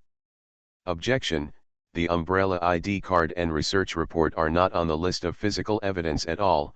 Although the other party used the custom of the chrysanthemum country to make a statement, the defense lawyer did not give up yet, and the defense lawyer discovered that Linda Baldwin wrote on the list he was a botanist, not an umbrella researcher, but he didn't object to that. The ID card is the work card, and the research report is the work report. "Is there any problem?" the prosecutor said with a smile. The judge, who was told above, naturally expressed that his objection was invalid. Although the court in the Lighthouse country mainly relied on lawyers to debate and confront each other, the judge still had great power and could decide the direction of the trial. Luo Guang, who was standing next to the auditorium, looked at Yoko Suzuki and Linda Baldwin. This was the first time Luo Guang saw Yoko Suzuki. He couldn't help but remember that he had told Marvin that he had saved her life before, so he knew so much about zombie monsters. Fortunately, for the sake of safety on the prosecution's side, the survivors such as Suzuki, Yoko and Marvin were placed in separate places, and were personally protected by members of the X-organization of the Lighthouse country's military. Therefore, Marvin was unable to seek confirmation or mention his affairs to Yoko Suzuki. As for Linda Baldwin, Luo Guang had no impression of this person. She wore small glasses. Although her appearance was not outstanding, she also had intellectual beauty and a rational temperament. In addition to the witnesses, the physical evidence was much stronger than the previous photos. Those research reports even contain the seal of Umbrella's Raccoon City branch. The previous evidence witnesses were all traps. The defense lawyer then realized that the prosecution knew that the testimonies and physical evidence of ordinary survivors could not be linked to the Umbrella Company, but they submitted them all just to disturb their view and hide these two people at the same time. His eloquent rebuttal during the presentation stage had now turned into his own grave. He saw that the people who had changed their stance because of his words were glaring at him again after seeing the evidence. "Defense lawyer, do you have anything to ask?" the judge asked without giving the defense lawyer time to think. "Yoko Asada? I'll just call you Suzuki. I want to ask, you mentioned that researcher Greg from Umbrella Company performed memory erasure surgery on you. Will this surgery affect your memory and judgment?" The previous words can be regarded as a protest by the defense lawyer. "Not sure. You just have to answer yes or no." "Not sure. You just need to." Objection. The defense attorney is trying to force the witness to give answers that are not consistent with the facts. Your Honor, whether this memory surgery has any impact on the witness is related to the credibility of the witness's testimony. The judge did not make a judgment immediately, but turned to ask Suzuki Yoko and said, "Witness, what are the sequelae of this memory surgery? Will it cause false memories?" The sequelae are unclear, because this memory surgery is researcher Greg's unique surgery. There are only 4 or 5 cases of surgery. As for false memories, I don't know, Suzuki Yoko said frankly. Suzuki Yoko was an early surgical target, so she did not have a small part of her memory modified like the Apocalypse Luo Guang. "I understand, the objection is valid." The judge made his judgment. Since the judge said this, the defense lawyer could only change his statement and asked, "Okay. Let me change the question, how can you be sure that your current memory is true?" Suzuki Yoko tilted her head. She didn't know why the other party would ask such a stupid question, so she asked, "How are you sure that your current memory is true?" "Witness, I'm asking you questions." The defense lawyer tried to gain an advantage through sophistry. "I thought you had some way to confirm it," Yoko Suzuki replied expressionlessly. The other party refused to listen, so the defense lawyer asked again with a heavier tone, and the prosecutor stood up to object this time, arguing that the defense lawyer's professional knowledge was not enough to support his answer to identify the witness. After confirming that the defense lawyer had no medical background, the judge said that the objection was valid. The defense lawyer felt that he seemed to be beaten by both the prosecutor and the judge, and felt that he had tried his best, but he couldn't just fall down like that, and then he asked Linda Baldwin again. This chapter is not over, please click on the next page to continue reading. Dr. Baldwin, you said you were doing research at the Raccoon City Research Center, is it about plants? Yes, Dr. Baldwin nodded gently. The defense lawyer asked, then how did you know about virus research? Viruses can also infect plants, so we have some intersections. Dr. Linda pushed her glasses and replied. The defense lawyer asked, but I looked at the photos and videos of Raccoon City, and it seems that I didn't see any plant-type monsters. Why else? Why do you think I'm sitting in the witness box instead of the defendant's box? Hearing Dr. Linda's words, the people in the audience whispered and pointed at the defense lawyer, who seemed to be angry. The two witnesses didn't fall for his tricks, and the defense lawyer wanted to curse. Suddenly, the mobile phone in his belt vibrated. The phone was given by someone from Umbrella Corporation. He was a little self-destructive and didn't care about court etiquette and other issues at this time. He took out his phone and looked at it. Defense lawyer. Because the judge had agreed with the prosecution's objections and rejected the defense's objections many times before, this time he planned to warn first and then see whether to say that the other party was in contempt of court. Your Honor, I apply for a suspension of the trial. The defense lawyer of Umbrella Corporation breathed a sigh of relief and shouted loudly. Reason? The judge asked. The defense lawyer replied, we have important evidence related to the truth of the case. Objection. The defense's reasons are too vague. The prosecution wanted to press on and naturally did not want to let the other party get what they wanted, so they immediately objected. What evidence? Proof that the memory surgery that Suzuki Yoko had undergone would affect her judgment and cognitive problems. In this case, Suzuki Yoko's testimony is crucial, so I implore Your Honor to agree to suspend the trial until the research report on memory surgery is delivered. When the defense lawyer saw this news, he felt that he saw a glimmer of victory. As soon as he finished speaking, he looked at the judge with expectation. Epsilon equals Omicron asterisk, finally finished typing. The trial in the Lighthouse Country around 1999, I didn't find more detailed resources, so I just looked at the legal part, thank you Meow. Evolution begins with Resident Evil. Author, Wei Tong Meow.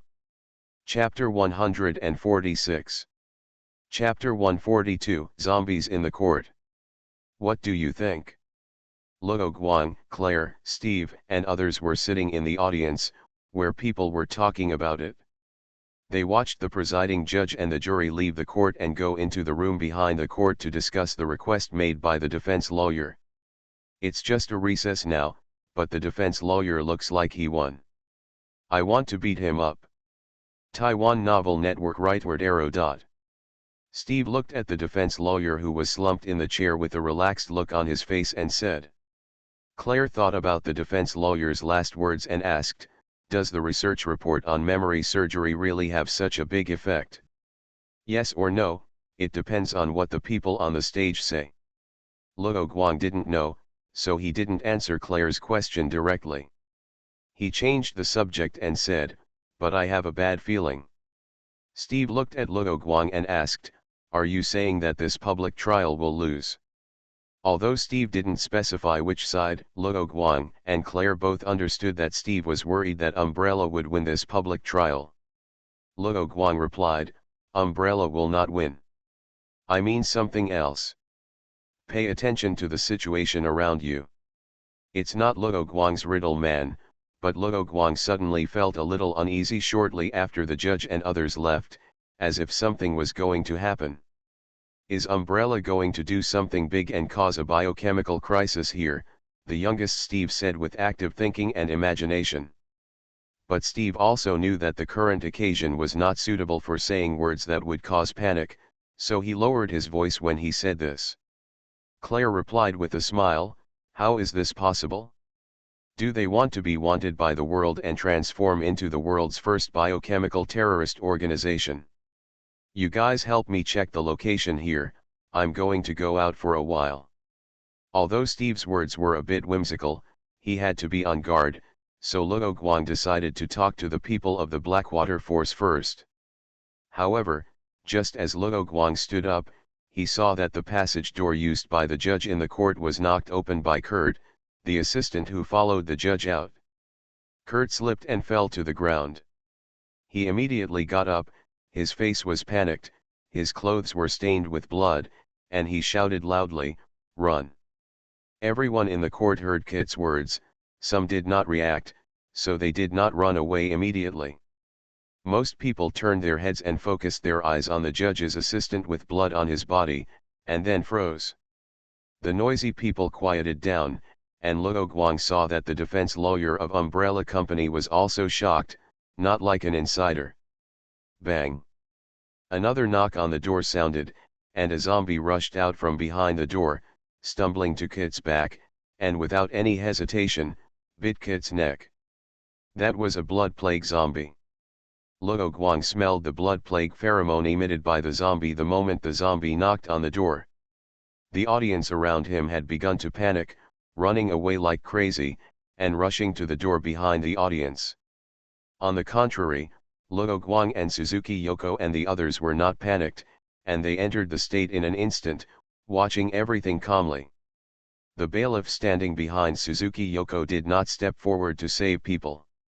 Suzuki Yoko turned her head slightly, looked at the bailiff, and said, "Hey, don't be dazed, hurry up and save people." As if awakened by Suzuki Yoko's words, the bailiff did not save people, but ran directly to the door and squeezed people away.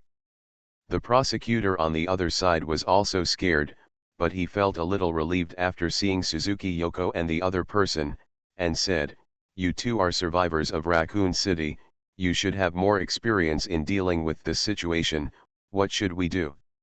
Someone took action. Suzuki Yoko pointed to Luo Guang's position. Luo Guang did not take action immediately because the panicked crowd at that time would hinder Luo Guang's own actions. For example, Claire, who was anxious to save people, was knocked down and fell into Steve's arms. Not envious of Steve being hit by someone with a ball, Luo Guang directly climbed over the low wall in front of the audience and walked to the blood plague zombie who was eating. "Let's eat, delicious." The blood plague zombie conveyed this through pheromones while eating curd. Luo Guang picked up a pencil from the assistant's desk and inserted it directly into the blood plague zombie's eye socket, solving the blood plague zombie who had just eaten.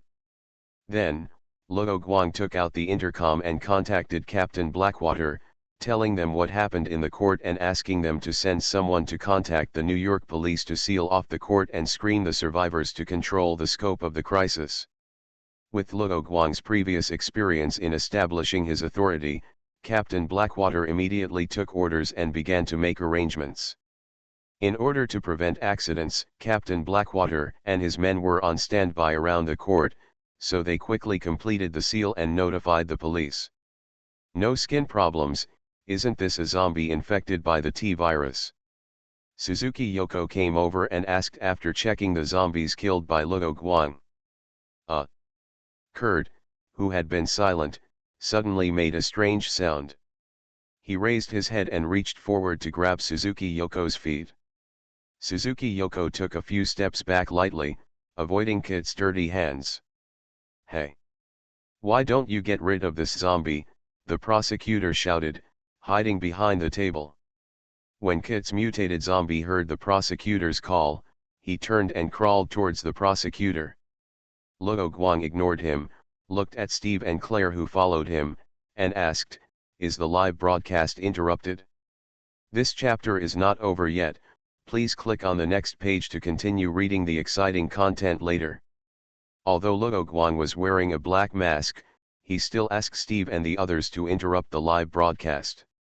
Steve raised his hand and picked up a chair, smashed it on Kit's head, and then used the broken chair leg to make up for the last blow. Have the zombies been solved? At this time, a weak voice sounded from the defense side. It was the defense lawyer. Steve said in a bad tone, "You didn't run away." The defense lawyer knew that the other party suspected that he or Umbrella Company planned this incident, and shouted that it was unjust. At this time, only Luo Guang, Claire, Steve, Yoko Suzuki, Linda Baldwin, and the prosecutors and lawyers of both the prosecution and defense were left in the court. "Luo Guang, what should we do now?" "Wait for rescue," Claire asked. Luo Guang thought for a moment, gave Claire his spare Glock 19 pistol that he hadn't used for a long time, and gave her 3 matching magazines, and said, "You stay here. The prosecutor over there calls the police to report the situation here. Steve, you and the lawyer move chairs and other things to block the door over there. I'll go see the situation over there with the judge." After saying that, Luo Guang didn't give them any comments or objections, and walked towards the door that the judge left when he adjourned. Is it okay for him to be alone? It seemed that Luo Guang's calm command calmed the prosecutor's panic, and he asked, standing aside. "No, what right does he have to order us to do things?" The lawyer, who had also calmed down, was annoying as soon as he spoke. Steve said contemptuously, "Who is with you? Do it or not, but don't ask us for help when you are caught by zombies." The lawyer looked at the other people gathered together, and realized that only he and the others had different positions, and left after saying, "I won't stay with you," and ran away. Although he held a weapon in his hand, Luo Guang did not raise it. As soon as he entered the door of Kit's courtroom, Luo Guang smelled the pheromones emitted by the blood plague virus infected, and he also found that the pitiful monitoring equipment in the corridor was destroyed by someone. The room where the judge and others discussed things was not far away. Luo Guang found that the positions where the judge and the jury fell were very strange. They were all around the outside of the room, indicating that the judge and others were attacked before entering the room. Finding a blood plague zombie whose clothes did not look like those of the internal staff of the court, Luo Guang communicated with the other party, "How did you get here?" Because Luo Guang's blood plague pheromone representing the master was very strong, and he spoke very fluently, the zombie answered without hesitation, "Big box. Dark. To here, dark." When Luo Guang heard this, he realized that the blood plague zombie should have been transported in by someone using a large box such as a cargo box. The question now is, who made the zombie and who moved it in? Who locked you in the box? Are there any 4-legged monsters or something like that locked together? Luo Guang confirmed. There are 2 problems with Luo Guang's words, and the blood plague zombies don't understand quickly. After almost a minute, the blood plague zombies replied, "Black, orders, nothing, other." "Thank you." Although he didn't get much information from the blood plague zombies, it was enough for Luo Guang, so Luo Guang killed the blood plague zombies with a knife and ran all the way to the court's monitoring room.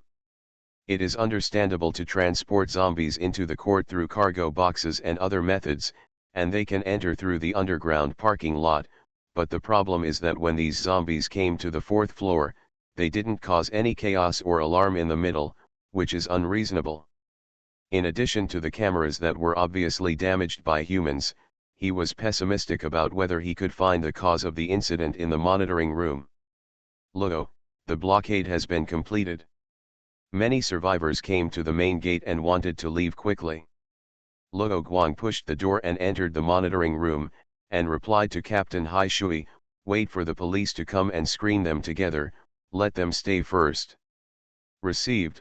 Patrol officers have arrived at the scene, and no signs of biochemical incidents have been found in the surrounding areas.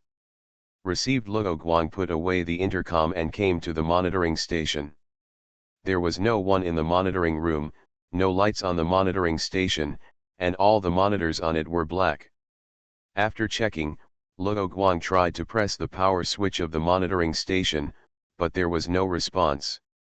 After checking for a while, he found that the computer host of the monitoring station had been violently damaged, the electronic components inside had been damaged, and the hard drive had been dismantled. Since there was nothing to be found here, Luo Guang hurried back to the public trial court and asked, "Did anything happen while I was away?" Steve pointed to a body on the ground and replied, "The lawyer ran back after being bitten and hid the wound, so Claire shot him dead." Claire nodded, returned the pistol and magazine to Luo Guang, and said, "Thank you for your weapon. We have contacted the police, who asked us to stay here. The SWAT team has arrived at the scene." Luo Guang took the gun, noticed Suzuki Yoko's gaze, looked over, and said, "What's the matter? Do you know what virus caused the zombies?" Suzuki Yoko felt that Luo Guang seemed to know something. Luo Guang wondered why Suzuki Yoko asked this question and replied, "I don't know. Are there any strange things about these zombies?" Suzuki Yoko shook her head and said that she didn't know either, but she felt that they were different from the zombies in Raccoon City. This chapter is not over yet, please click on the next page to continue reading. On the other side, Dr. Linda seemed to have thought of something and looked at Luo Guang meaningfully. After all, this public trial of Umbrella was very important.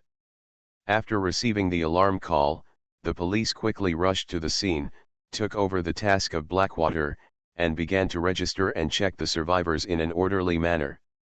As for the people of Blackwater, they reorganized and then dispersed in batches to the Southern District Court of New York to look for the survivors who were hiding. With Luo Guang there, Captain Blackwater put the primary rescue target on other people. However, there were not as many zombies in the court as imagined. Not long after, Luo Guang and others were rescued. Luo Guang left the team midway and went to the parking lot to confirm the situation. He indeed found a very suspicious pickup truck. Luo Guang, who played the role of a police dog, smelled a strong blood plague pheromone from the car and called the police to protect the evidence. "Luo, how do you know that this car brought the zombies here?" Captain Blackwater, who came with the police, asked. While waiting, Luo Guang had already guessed the general situation of this incident. In addition to the military of the Lighthouse Country, the only one with the blood plague virus is Umbrella. The Red Claws have not been to Trumbull Valley for training, so it is unlikely that people from other forces have obtained the blood plague virus. Doing this has no benefit to the Lighthouse Country, so it is likely that Umbrella did it. The big box mentioned by the blood plague zombie can also be used to refer to the room. The two blacks in the sentence probably refer to the fact that the blood plague zombie was locked up twice in two places. The location where the judge and others died also confirmed Luo Guang's guess. Therefore, Umbrella's method was probably to transport the blood plague zombies to the parking lot first, and then throw them into the unused rooms of the court to hide them. This is also the reason why Umbrella's people destroyed the surveillance along the way and controlled the monitoring room at the same time. The director did not cut off the live broadcast immediately. Luo Guang was sure that people outside must have known what happened in the Southern District Court. Coming back to his senses, he heard Captain Blackwater's words and hid some important information, saying, "It is impossible for these zombies to suddenly appear in the court. There are not many options for concealed transportation routes. So you suspect that the zombies entered from the underground parking lot." Captain Blackwater opened the cargo box under the witness of the police. A bloody smell rushed straight to his nose. He frowned and said, "Then the bloody smell on this car attracted your attention. It seems that your nose is more sensitive than that of a police dog. Lock it up and hand it over to professionals for the time being." Luo Guang rolled his eyes at the other party, ignored the other party's ridicule, and gave an order. Although Luo Guang is a professional, the Red Claws have no manpower in New York, so Luo Guang refers to the military's biochemical defense force. The military is also paying attention to today's trial. Luo Guang believes that the military will soon take over here. "Who do you think did it?" "It can only be Umbrella, right?" Luo Guang said without hesitation. "Yes, who else can do such a thing except them? Captain Blackwater has no hatred for Umbrella. In his opinion, things like biochemical crises are a good opportunity for Blackwater to make a fortune. As soon as he finished speaking, one of Captain Blackwater's men rushed over with a laptop. Update secretly.